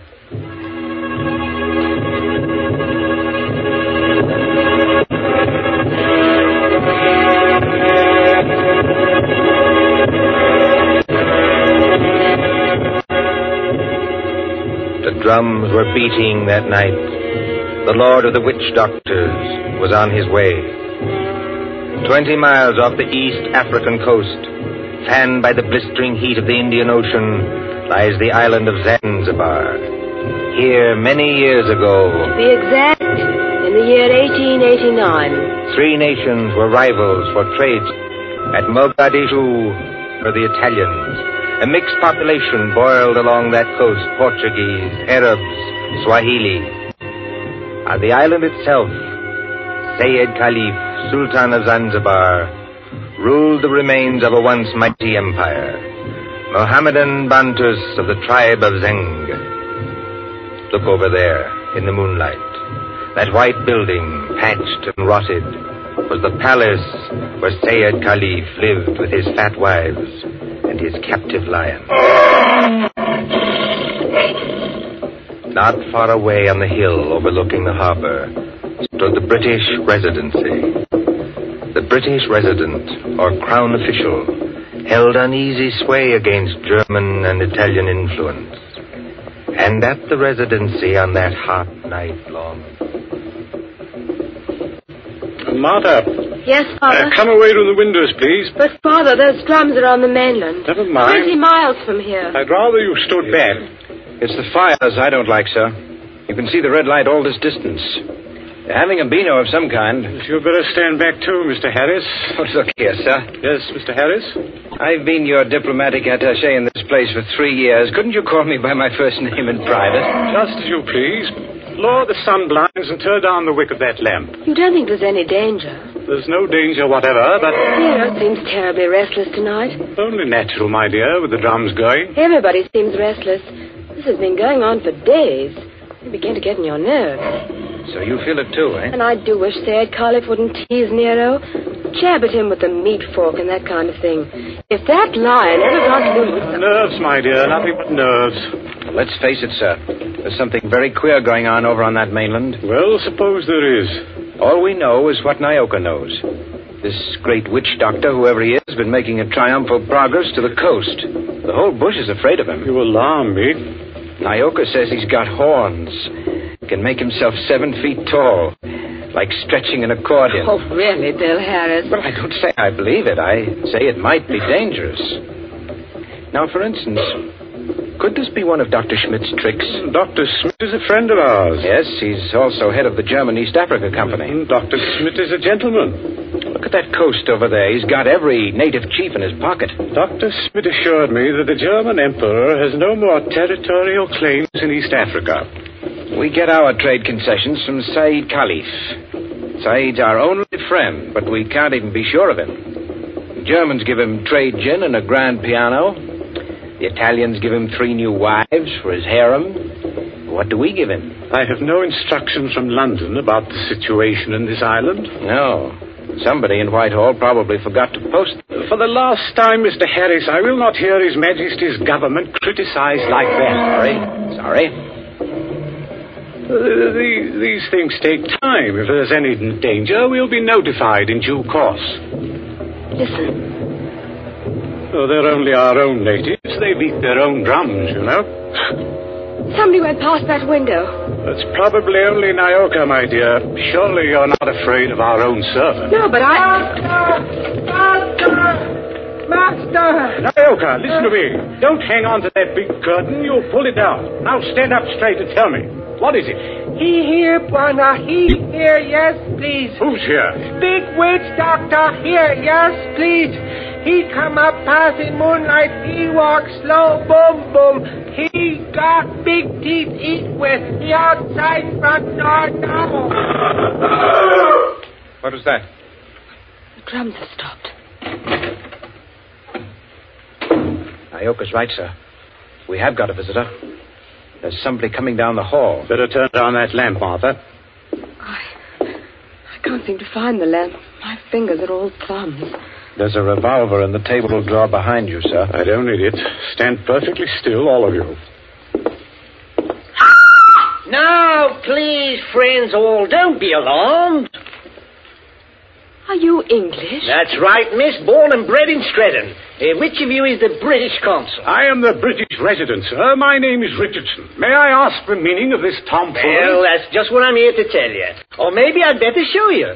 Now, observe me right hand. I hold it up so, and as I live, a lighted cigar. But perhaps the lady doesn't like smoking in the drawing room. Now, look here, there's nothing up my sleeves. I wouldn't deceive you for the world. I turn over my hand, and would you believe it? A glass of water. Is this man insane? Father, I think he's trying to tell you he's a magician. That's right, miss. Direct from the Egyptian or Piccadilly. Animal taming and magic. That's my line. Then you're the famous witch doctor that's got all the natives in an uproar? Nobody else, young fella. Will you tell us what you mean by this nonsense? Scaring everybody when there's no danger. No danger? I suppose you haven't heard about Sayyid Caliph and his Gatling guns? Gatling guns? Kindly presented by Dr. Otto Schmidt. And believe me, all you've got is an appointment with a Gatling gun, unless my nonsense steps in. Here, take a look at this. What, you can't be from the British Foreign Office? Well, that's just what I am, Governor. Going up in the world, don't you think? By the way, I'd better give you your instructions. The envelope's pretty dirty and a little bit smelly from being under my furs and devil paint, but... Read it, sir. Go on and read it. Foreign Office, Whitehall. British Consul, Zanzibar. Bearer of this letter... The Great Mephisto? That's me. Real name, Barney Hicks. They must be out of their minds. Are they? Listen, old man. I've been 3 weeks in that jungle with a Swahili interpreter. I've been bitten and stung and fried to death. But Schmidt or no Schmidt, I've got those native chiefs just where I want them. You see what happens when I announce I'm a friend of the Great White Queen? Why, you'll have 'em eaten out of your hand. Well, that's true. And all we've got to do is get around Sayyid Caliph here on this island. But do we need to get around him? Young lady, be good enough not to speak until you're spoken to. Oh, I'm sorry, Father. Sayid may be lazy and as fat as a hippopotamus. He's rather a fine old boy. Is he? You said something about Gatling guns. Now, listen. Here's the game. Father, I don't like this. I've never heard Nero as restless as that. Never mind, Nero. Go on. Well, I came over here tonight in a steam launch. Tomorrow I'm paying my state visit to the great Sultan Sayyid Caliph. Now, you present me as your friend, and a friend of the Great White Queen, and I do my best tricks. Is anything wrong with your native boy? Now, gotta be still. You're not afraid of our witch doctor friend, are you? No, I good Christian. Here, what are you doing? Come out from under that sofa. But, Bwana, I see something. I look out through windows, lads. See Bwana bald head coming up past. Bwana bald head? That's Dr. Schmidt. Dr. Schmidt? Well, he mustn't find me here. Yes, I quite agree. This is most irregular. Is there a back way out of here? Yes, through that arch. Stay in the back room. Nyoko will show you. Me go with witch doctor. Yes, hurry, please. I know like. Never mind what you like. You go. All right, master.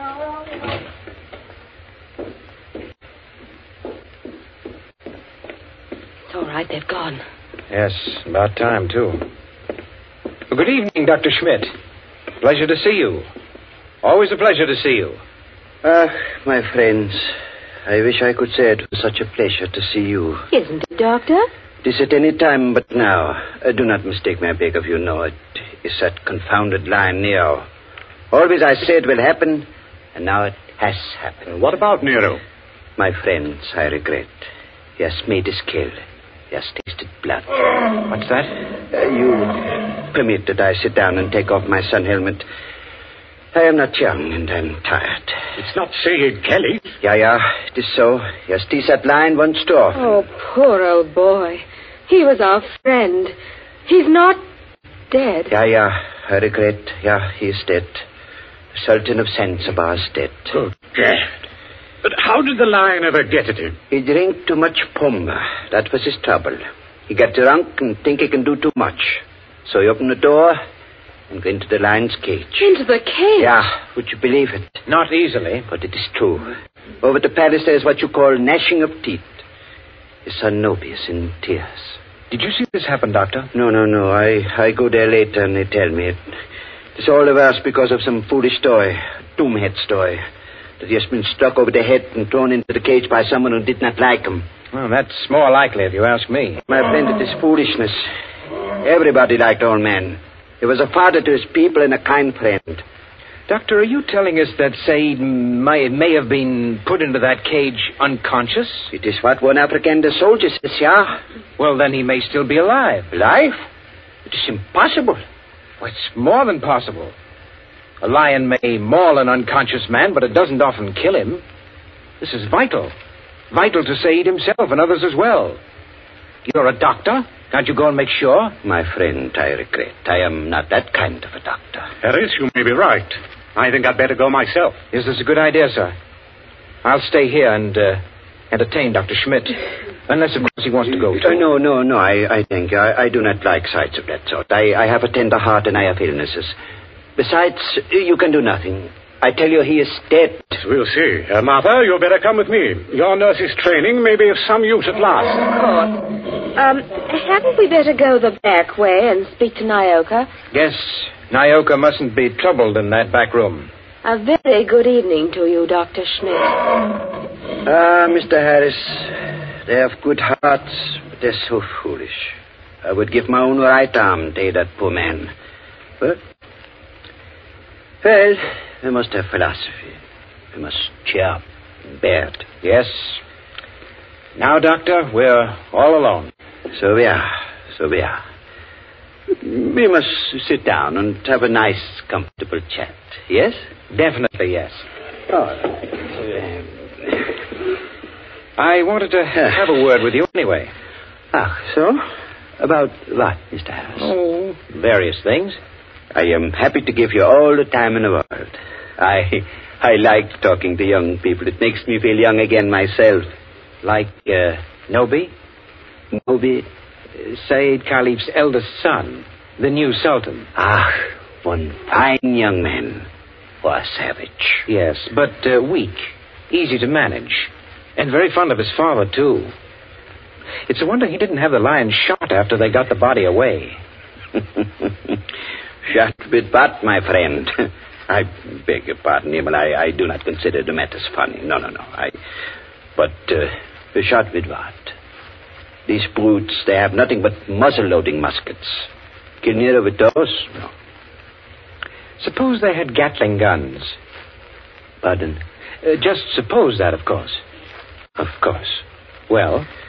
My friend, Gatlings would be of no better use. You only wound. To kill a lion, you must reach the eye or heart with a high-power bullet. What is the matter with us? Why are we talking of these things? Talking of death, you mean? Of Said Khalif, who gave all the trade concessions on Zanzibar to the British? My friend, I was talking about express rifles. Look here, don't you find it warm in here? Yeah, a little. Yes, it smells of animal's fur, doesn't it? I'll just raise those sun blinds. No. You must not trouble yourself to do that. It's no trouble. I beg of you not to trouble. It is not necessary. Doctor, you've been mopping your forehead ever since you've been here. Little fresh air never hurt anybody. Here. That better? Much. Why not sit down, my boy, and we have a nice chat? It's a fine enough night. No smell of the animal's cage here. My friend, you talk like a hunter. Yes. Or a victim. Yes, it's a fine night. At least for this part of the world. Fire's still burning on the mainland. I wonder if that's a good sign. Of what? I wish I knew. And the sea is like skim milk under the moon. And...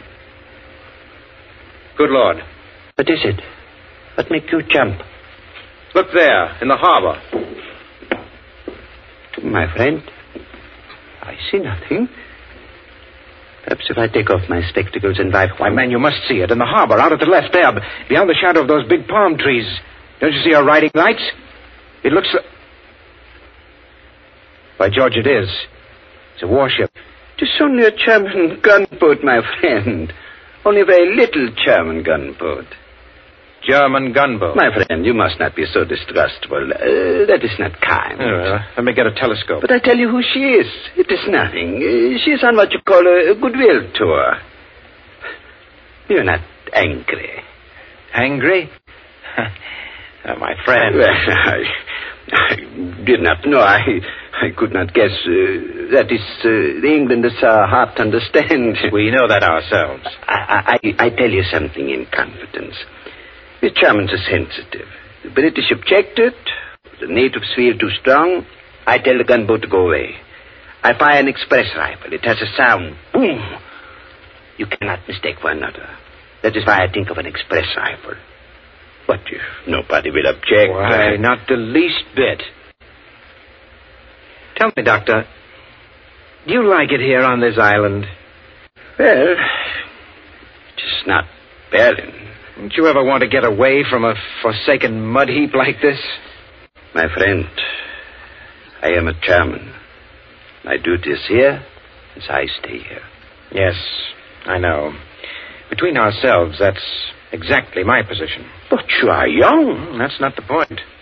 It's the importance of the job. The British don't rule Zanzibar. We hold the trade concessions from Said Khalif, and our residency has to protect them. But even you, Doctor, would be surprised at the amount of trade that we have to protect. And the revenue that comes out of this island. That's so now. You don't say so. I do say so. It's so much? More than you think. Of course, I'm not allowed to give you any figures. No, of course not. I would not dream of asking you. How much would you say it comes to, roughly? Oh, come now, Doctor. As one gentleman to another, you're not asking me to give away secrets. Oh, no. It was only a joke, you understand. Please do not try to up-trip me. I would try to pull your leg, and it was only a joke, believe me. Yes. It's all in the game, as it were. Yes, all in the game as gentlemen. Oh, Doctor, you're quite a humorist. You're not offended? Not at all. No, as I was saying, I hold a rather important job. Of course, Mr. Richardson holds an even more important one. He's been very friendly with old Said Khalifa on this job. Of course, you know what that job is? Of course. He's the British consul. What is the matter with you? You're not smiling any longer. Why are you looking at me like that? So that's it. That's the game. You made exactly the same mistake that he did. As who did? Dr. Schmidt. Have you met the great lord of the witch doctors? The maker of spells and the tamer of lions? I am a good Christian. I pay no attention to what natives say. I do not believe in witch doctors. No, neither do I. Not in this one, at any rate. What one? The witch doctor who came here tonight and said that he was on a mission for the British Foreign Office. He's an imposter from the word go, and you're working with him. Oh, don't upset your chair like that, Dr. Schmidt. Because if you fall on it, you may hurt yourself. I have not hurt myself, young man. Oh, yes, you have. The fellow who came here tonight addressed Mr. Richardson as the British consul. That might have been a slip of the tongue. But then you see the letter on the table there? I have eyesight, I thank you. That letter is supposed to come from the Foreign Office, and it calls him the British consul, too. I heard it read aloud. The Foreign Office may make mistakes, but they don't make mistakes like that. That letter, Doctor, was a forgery. It was forged by a German, and probably by the German who calls himself Barney Hicks, or the Great Mephisto. He's in the back room now. No, he's not, Governor. He's standing in the doorway behind you now. Yes, I thought I heard you. But don't turn around to look at me. I'm just warning you. Have you got anything to enforce that? Yes. I've got a 500 express rifle that could smear you all over the opposite wall. Karl, was du auch immer tust? No, Unter keinen... Well, if you fellows are going to shoot me, I wish you'd speak English about it. Karl, I beg of you. No. Don't fire that rifle. Exactly. You see, Carl, I'm turning around. This is all very... now, Karl. You see what the doctor means, Carl? If you fire that rifle, you'll send your gunboat out of that harbor just when you need it. Isn't that the signal, Doctor? To send the gunboat away? Karl, I beg of you. Yes, it is. Very simple, economical German signal. So, you two killed Said Khalif. That is slander. That cannot be proved. You had to do it, I imagine. Said was the one chief that you couldn't buy or frighten with your witch doctor, so you got rid of him. Tomorrow morning, the witch doctor would have appeared. He'd have scared the daylights out of a weak and superstitious son, Noby. I told you I was fairly good at my work, Governor. And I am. Yes, and then the witch doctor would have taken over everything. The British resident had to be bamboozled for 24 hours to keep him out of the way with a ghost story about a British agent. And there was a gunboat in the harbor in case of trouble. Slight mistake there, Governor. There is a gunboat in the harbor. Yes. It's really worked out beautifully. The Emperor should be pleased. I don't think your White Queen will be very happy, though. I'm the great witch doctor to that frightened mob over there. Say it is dead. And there's a German gunboat in the harbor. Listen. I think I hear something. Whoever's out there, stay back. Whoever's out there, stay back. Bill, listen to me. Say it's alive. He's alive. This is impossible. We can see him breathe. We don't even think he's badly hurt, but he's still in the cage, unconscious. Still in the cage? You mean they can't get him out of there? If he wakes up or they attempt anything, Nero will tear him to pieces. The whole crowd over there is nearly crazy, but they don't dare go into the cage. Well, gentlemen, you should have been more careful. If they do get Saeed out of there alive, you're done for. Be quiet. Listen. Noby and the rest of the natives are coming up here now. See here, miss. Are you talking about the old boy's son? Noby, yes. He wants to see the witch doctor. The witch doctor? This puts you in some slight trouble, Carl. Listen to me, miss. I couldn't get that old buzzard from out of the way from that line, even if I... Oh, I've got to get out of here. Too late now, my dear witch doctor. The natives have surrounded the house. Who's that? It's Noby. He's coming down the hall.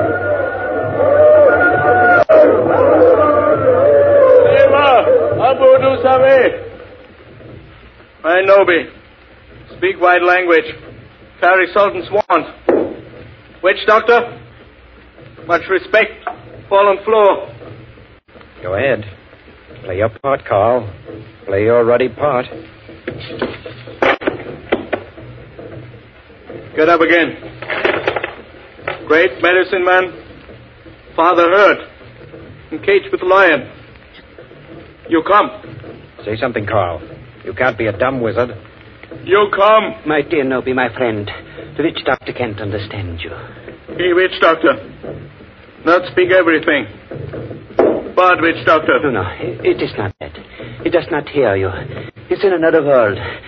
See how his eyes close. See how he's sway. I know this. He saved my father. Or maybe all of you. We will kill all white people here. Witch doctor saved my father from lion. You come. Noby, listen to me. You needn't worry. The great witch doctor can save your father.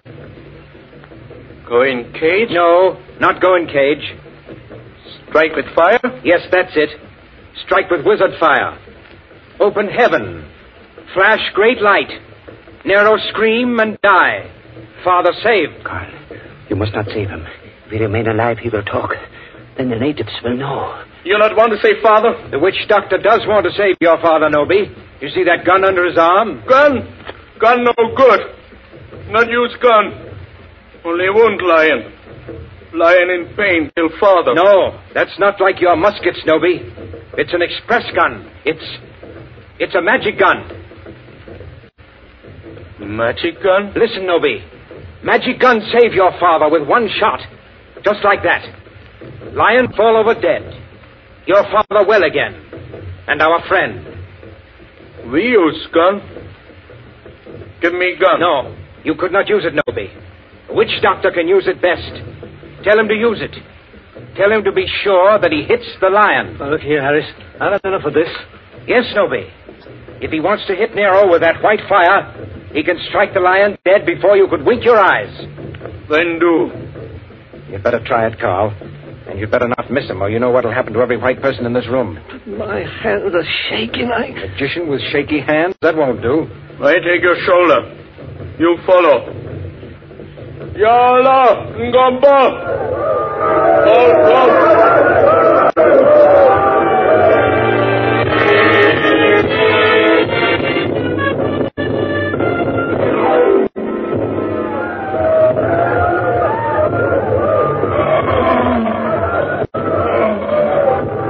There is cage.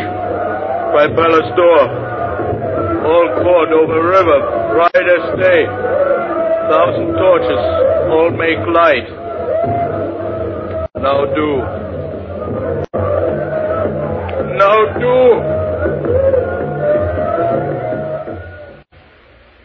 See how quiet they get when nobody raises his hands.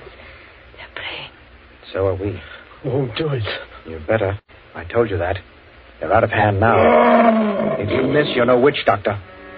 And if you had any thought of hitting Saeed instead, just imagine what they do to you. I can't see it. These torches blind me. You do. I think the old man's moving.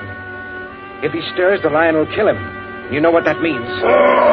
That's right. Up with the rifle. My hands are shaking. Be careful of the sights.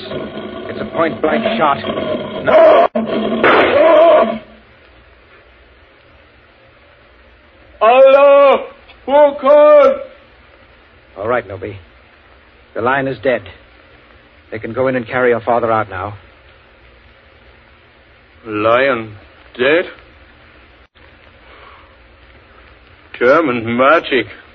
It's great magic. Yes, Nobi, it is. But English magic is greater. English magic? Better than German magic? Yes, Nobi, and I'll prove it. Turn around. Look out towards the harbor. I stand here. I wave my hand, like this. Nothing up my sleeves. I wouldn't deceive you for the world. I wave my hand towards the gunboat in the bay. The gunboat sails away. English magic, Nobi. English magic.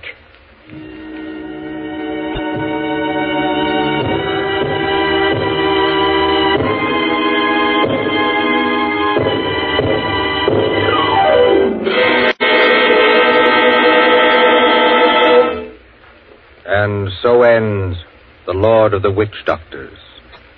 Tonight's story of Suspense.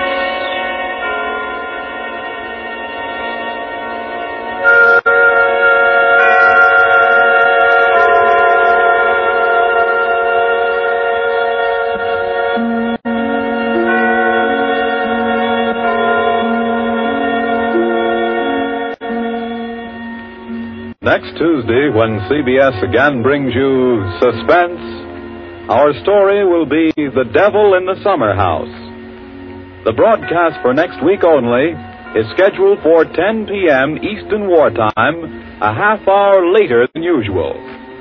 William Spear, the producer, John Dietz, the director, Bernard Herrmann, the composer-conductor, and John Dixon Carr, the author, are all collaborators on Suspense.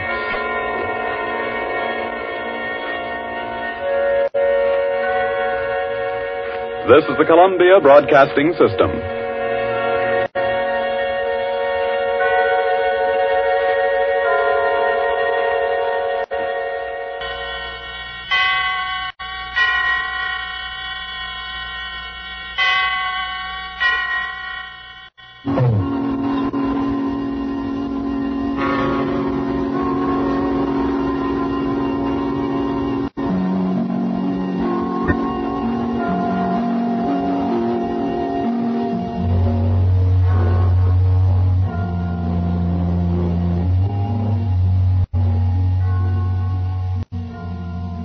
Now let's see.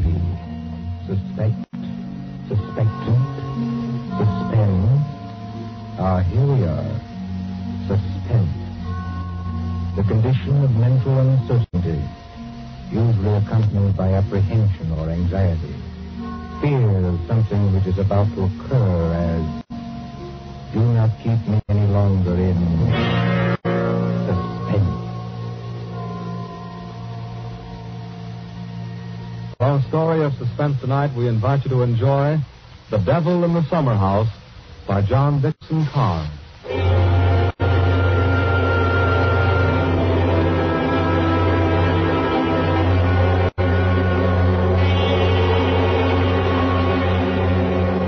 Somewhere along the Hudson, perhaps not far from Tarrytown, there is a modest house in its own grounds. Behind it, in a spacious garden, stands a summer house of evil memory. More than 25 years ago, a man shot himself, or at least died, in that summer house. They found Major Kenyon with a scorched bullet hole in his head and the weapon beside him. But we are in the present now. The latticed summer house has grown heavy with vines, and only the other evening 2 men came into that garden at twilight, over the shaggy grass, as a storm was brewing along the Hudson. 2 men, the lawyer from New York. Who's there? And Captain Burke of the Homicide Easy, Squad. my friend, easy. I was just going to ask you the same thing. My name is Parker. I'm an attorney. You're not Captain Burke. Yeah, the very same and no other. I thought I recognized you, Mr. Parker. Must be something important to bring you so far from New York at this time of night. I was in Tarrytown anyway. I thought there'd be a housekeeper here. And I don't see any light. You've got business here? Yes, in a way. And you? I don't know. I'll tell you better after you tell me what brought you to a place that no one has lived in for 10 years. Tell me, Captain. Did you ever get an anonymous letter from a dead man? Did you? No, I can't say I did. The letter's anonymous. How do you know the man's dead? Because they're all dead. Every last one of them. Dead and under the ground, so they can't be hurt any longer. Look. There's the summer house where Jerry Kenyon used to work. There are the windows of the library and the dining room. Confound this lightning. Makes the windows blaze, don't it? Jerry Kenyon hadn't a care in the world. Yet he shot himself. I'll show you the letter. Now, look, Mr. Parker, I couldn't read anything in this light. But if we can get inside the house... Certainly we can get into the house. I was the family attorney. I've got the keys. Why should a dead person send me a letter?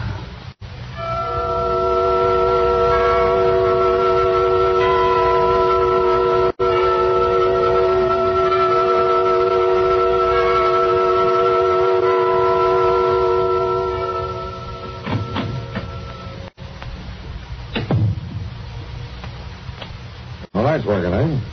But you got a flashlight, I see. Came here prepared for anything, eh? This is the library. There were always candles on the mantel. Yes, there they are. Have you a match, Captain? Yes, I'll light them. That's better. Same old heavy furniture. Same old thick carpet. Same old glove mat. Now, Mr. Parker, this letter that you were talking about. Yeah. Read it. Hey, wait a minute. This thing is dated November 2nd, 1918. That's right, and be careful of that paper. You see how old it is? But it was mailed yesterday. From where? I don't remember. I didn't keep the envelope. Read it. Dear Joe. In case you didn't know it, I'm Joe. Dear Joe, if you want to know how Major Kenyon really died... But we know how he died. It was suicide. Are you sure it was? Whoever wrote this letter doesn't seem to think so. If you want to know how Major Kenyon really died, look in the third drawer of the desk in the library. Press hard at the back of the drawer. Yours very truly. Yes, that's time. That's right. Now, you're sure you don't know who wrote that letter? This is the first time I've been back in this room, Captain. It was almost a home to me once. There's the chair where Isabel sat on the afternoon it happened. Isabel was Jerry Kenyon's wife, beautiful woman. There's the door that the maid let me in by that afternoon. You know, Captain, seems to me they're all here tonight. Who? We stand beneath the sounding laughter, and the walls around us are bare as they echo our peals of laughter. It seems that the dead are there. Yet we stand to our glasses steady. You know it? I was only a school reader. How does the rest of it go? Yet we stand to our glasses, steady, and drink to our comrades' eyes. Here's a glass to the dead already. Hurrah for the next bitter. Excuse me, Captain. I don't know what's come over me talking that way. I was very fond of these people. Are you going to look at the desk drawer? This is a lot of nonsense. Then why are you here, Mr. Parker? Jerry Kenyon was always a happy man. At least that's what I always thought. Big, boisterous fellow. Yeah? He had a good position with Vitaton. The phonograph company. Yeah, sure, I know. But he'd just been made a major in the army. 1917. There was a war on then, too, if you remember. I remember. To make the world safe for democracy. Old days. Old heartache. Old memories. I remember that blazing hot day in August when all the windows were up. I remember this room.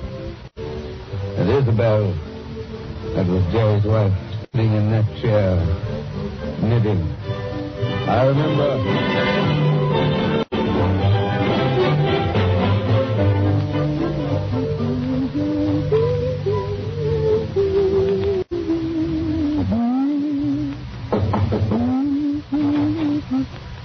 Yes, Kitty. What is it? There's a man to see you, Miss Kenyon. He says his name's Parker. Yes, I'm expecting him. Show him in, please. All right, ma'am. So I take your knitting in your knitting bag? Why should you take my knitting? I don't know, Miss Kenyon. I just wondered. You can come in now. Thank you. Hello, Joe. Hello, Isabel. You sent for me? Joe, I must apologize for Kitty. There's beginning to be a problem nowadays. She looks pretty enough to get along. Oh, Kitty's got large ideas. She wants to go on the stage, if you please, and do imitations, like Miss Draper. She only knew how hard it was acting all your life. Isabel, you've been crying. I have not. At least... Is that why you sent for me? I missed you. You haven't been here in over a week, Joe. I had an idea Jerry was getting a little tired of having me around this house. Oh, no, Joe. Why, Jerry... Yes, what about Jerry? I wish I knew, Joe. That's why I wanted you here. Where is he, by the way? I want to say goodbye to him before he leaves.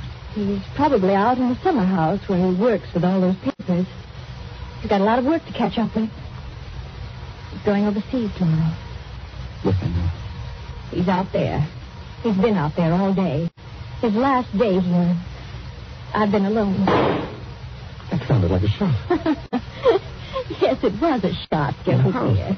Doesn't seem to worry you. It's only Paul. Jerry's brother, Paul. Oh. Thought you'd gotten him off your hands for good. Jerry asked him out. He got here 2 nights ago. That doesn't make it any easier for you, does it? Oh, I don't mind. Jerry's fixed him up with a pistol range in the cellar. Paul's a terribly bad shot. Not like the rest of us. You don't seem to like it, Joe. Shall I have Kitty go down and turn it No, around? it's terrible. As long as he keeps away. Poor Joe. But, about Jerry, who is it this time? Joe, Jerry's been home 5 days on leave from camp. Well, never mind what camp. But he spent 4 evenings of those 5 with that Fisk woman. Diane Fisk? The redhead with all the money? Oh, she got money? No. She must have some attraction then. Please understand me, Joe. It's not that I'm jealous any longer. It's just that... Of course not. Jerry goes his way, and I go mine. I may not be without admirers myself, if it comes to that. No idea how true that is, Isabel. No, I was thinking about Jerry. He may not always be lucky. He may meet some girl who's not as broad-minded as I am. And then when he gives her the go-by... Paul must be getting really furious down in that cellar. He's not hitting anything. He must be using a lot of ammunition. Now, your trouble, Joe, is that you're too much of a gentleman. And if you really want to see Jerry, there he is now. Where? Just standing in the door of the summer house. Look out the window. It's finally bright out there. Doesn't he look noble in his new uniform? Sam Brown belt and revolver and everything. Look how he turns around and waves his cap at us. Like a real soldier. Real soldiers don't exactly wave their caps, do they? He does. Jerry! Jerry! Jerry, Joe Parker's here. Joe Parker. He wants to see you.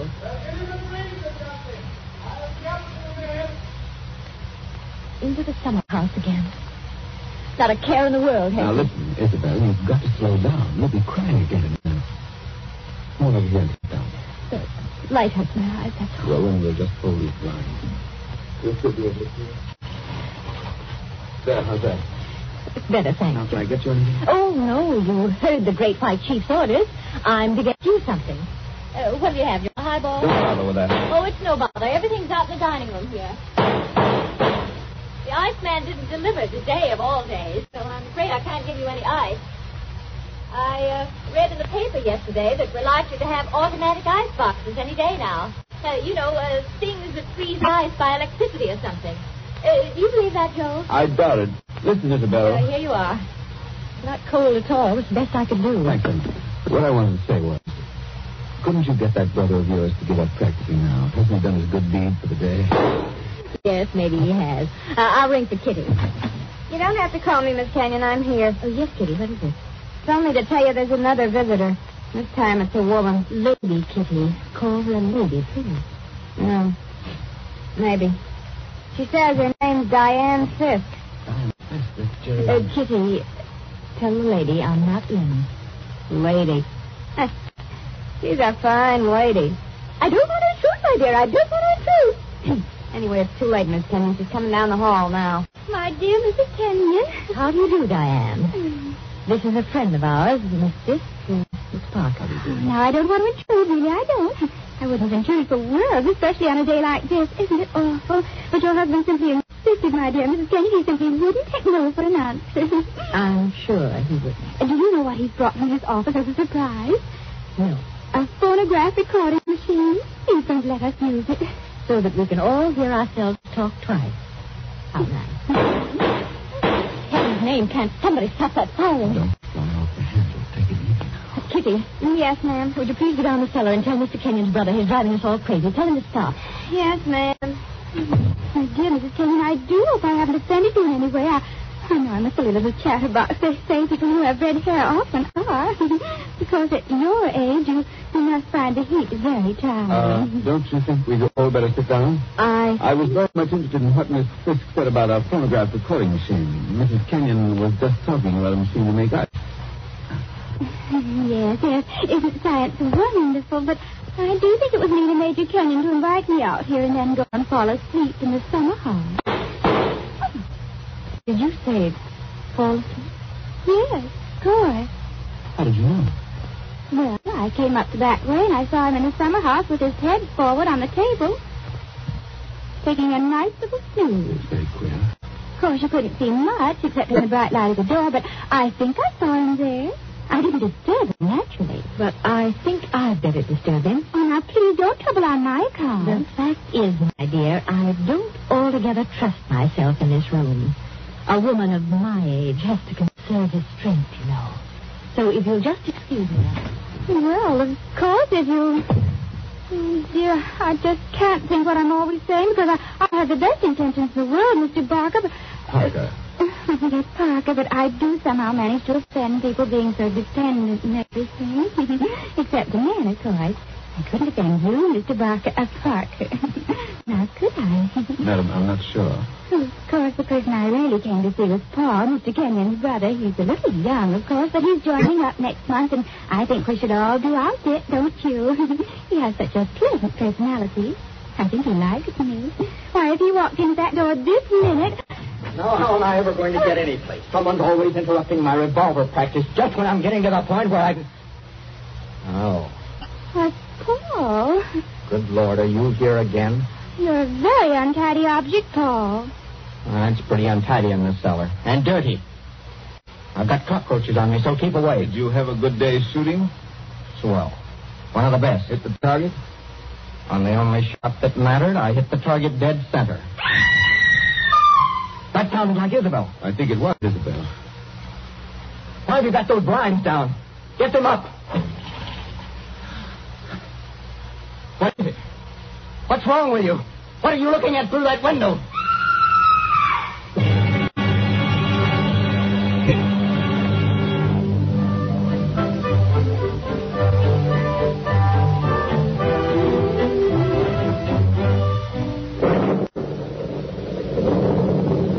That was 25 years ago, Captain Burke.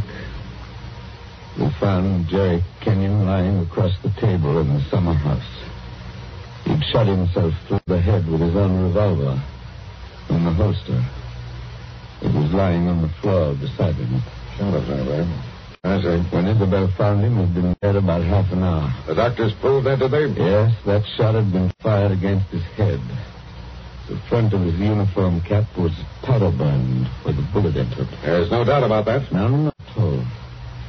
We never noticed the real shot Because that young lad was shooting off guns like a maniac in the cellar. Precisely. Now they're all dead. By accident, illness, they're all gone. Isabel Kenyon died less than a year afterwards. I think she died just because she was so fond of Jerry. I suppose you've guessed my little secret. Oh, I think I can sort of read between the lines. You were in love with Isabel Kenyon, weren't you? Yes. Well, these things happen. I never let her see it, you understand? Women know pretty generally. So, they're gone. The youngest of them. And I'm left alone with old tunes, old ghosts, wondering why a fellow ever killed himself. Why? Why?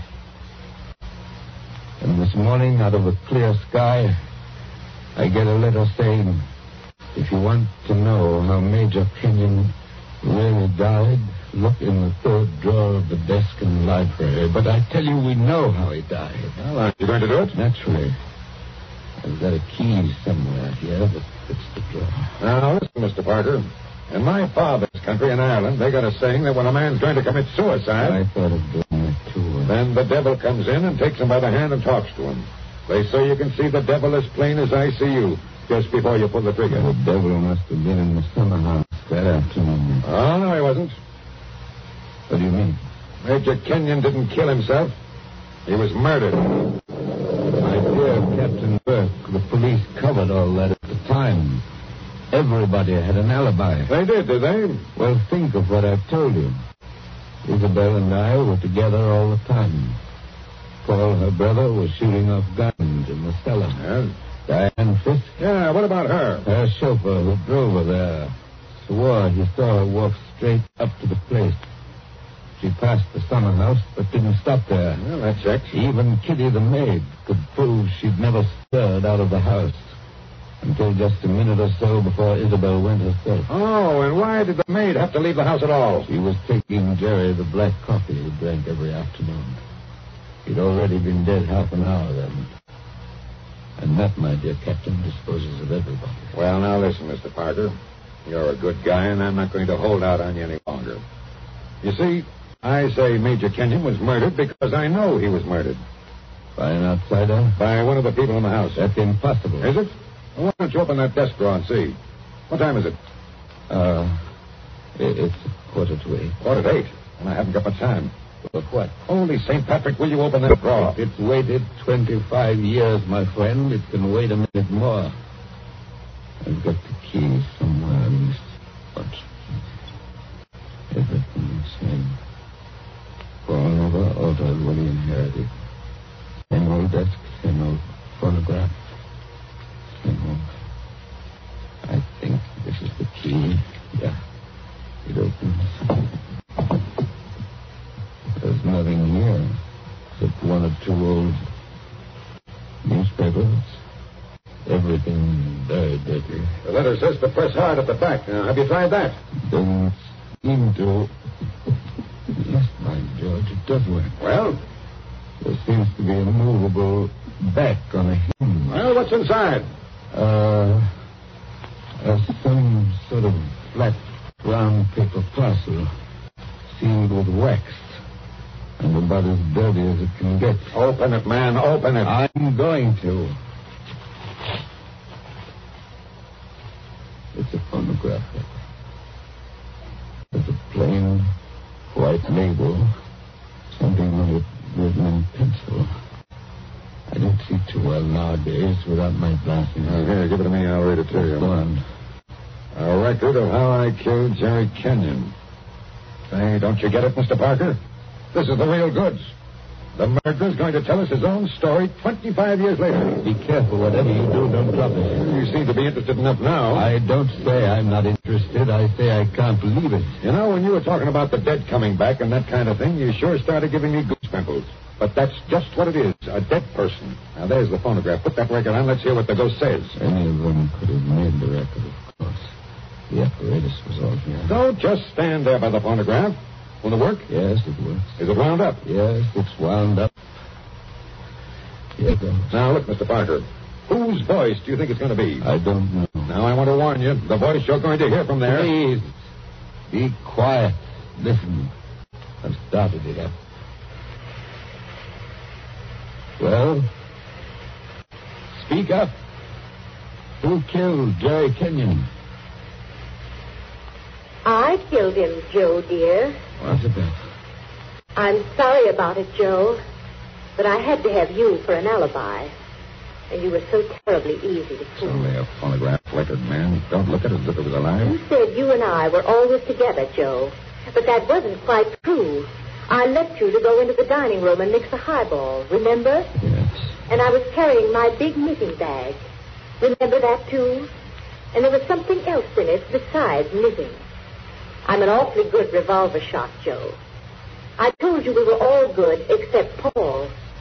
And the back windows of the dining room faced the same way as the back windows of the library. Thank you, Isabel. Thank you. Jerry was in the summer house. I made a sign to him from the window, and he came to the door there. In bright sunlight, 50 feet away. Joe, don't you know what August heat is in a wooden summer house? Didn't anybody see that no man would be wearing a cap inside on a day like that?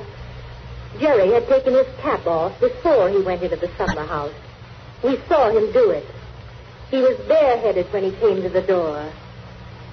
So I lifted the revolver and shot him through the head. Then I dropped the gun back in my knitting bag and went back into the library with your drink. Don't talk back to the thing, man. You'll drive me There was something else screwy. in my knitting bag, too. I had to use it.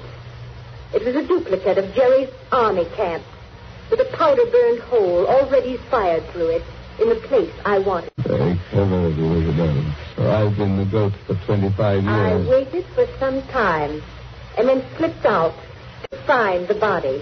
I fitted a new cap over Jerry's head in place where it ought to go. I put the old cap in my knitting bag. I took his revolver out of the holster and kept it. The gun that I'd used, I dropped on the floor beside him. So I proved it was suicide. You see? Joe, listen, I'm very sick. They tell me I'm going to die. You are dead. Joe, I'm afraid.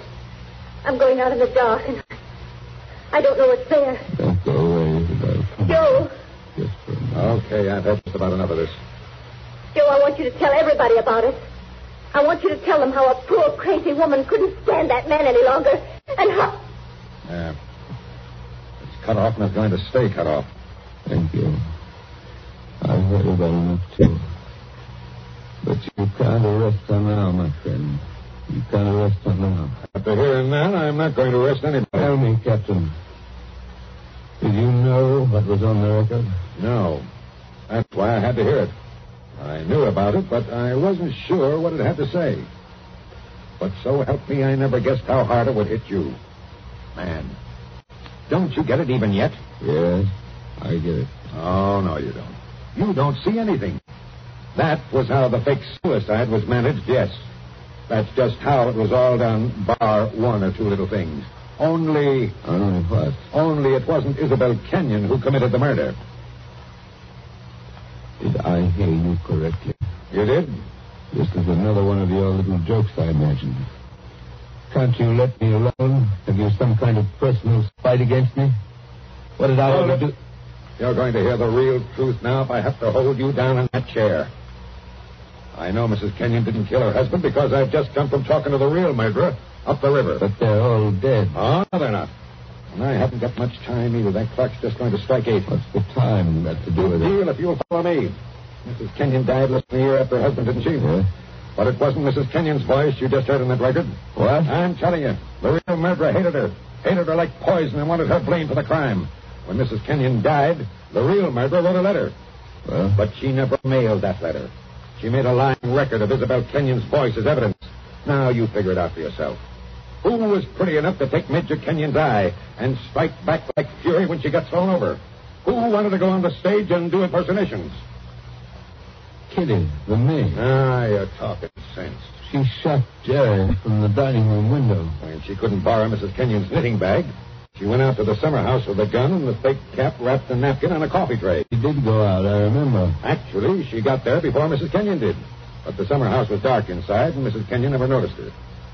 The next day, Kitty wrote that letter, but she couldn't bring herself to send it. So she kept that letter till the day before yesterday. Then one of the boys at Sing Sing, Wait a minute. thinking he was doing her a kind action, put a stamp on it and mailed it. Did you say Sing Sing? Yes. They're electrocuting her tonight for the murder of an Italian down at Collier's Hook. I found out about the record all right. But the one thing I wasn't sure of was that she had done the job alone. Now, frankly, the way you acted, I thought that you might have been in on it, too. Well, that's why I had to hear it through. And it was anything but a joke. And now, here it goes to blazes forever.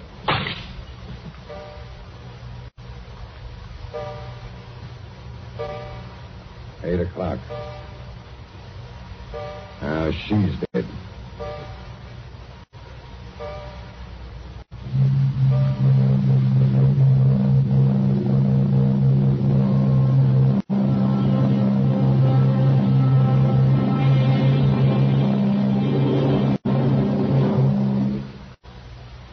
And so ends The Devil in the Summer House. Tonight's story of Suspense.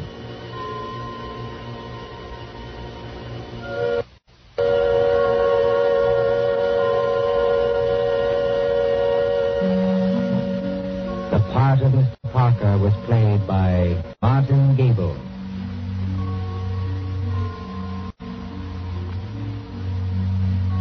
Again next Tuesday at 9:30 p.m. Eastern Wartime. A story dedicated to the thrill of the nighttime, the hushed voice and the prowling step. Another adventure in suspense. William Spears, the producer, John Deep, the director, and John Dixon Carr, the author, are collaborators on Suspense. This is the Columbia Broadcasting System.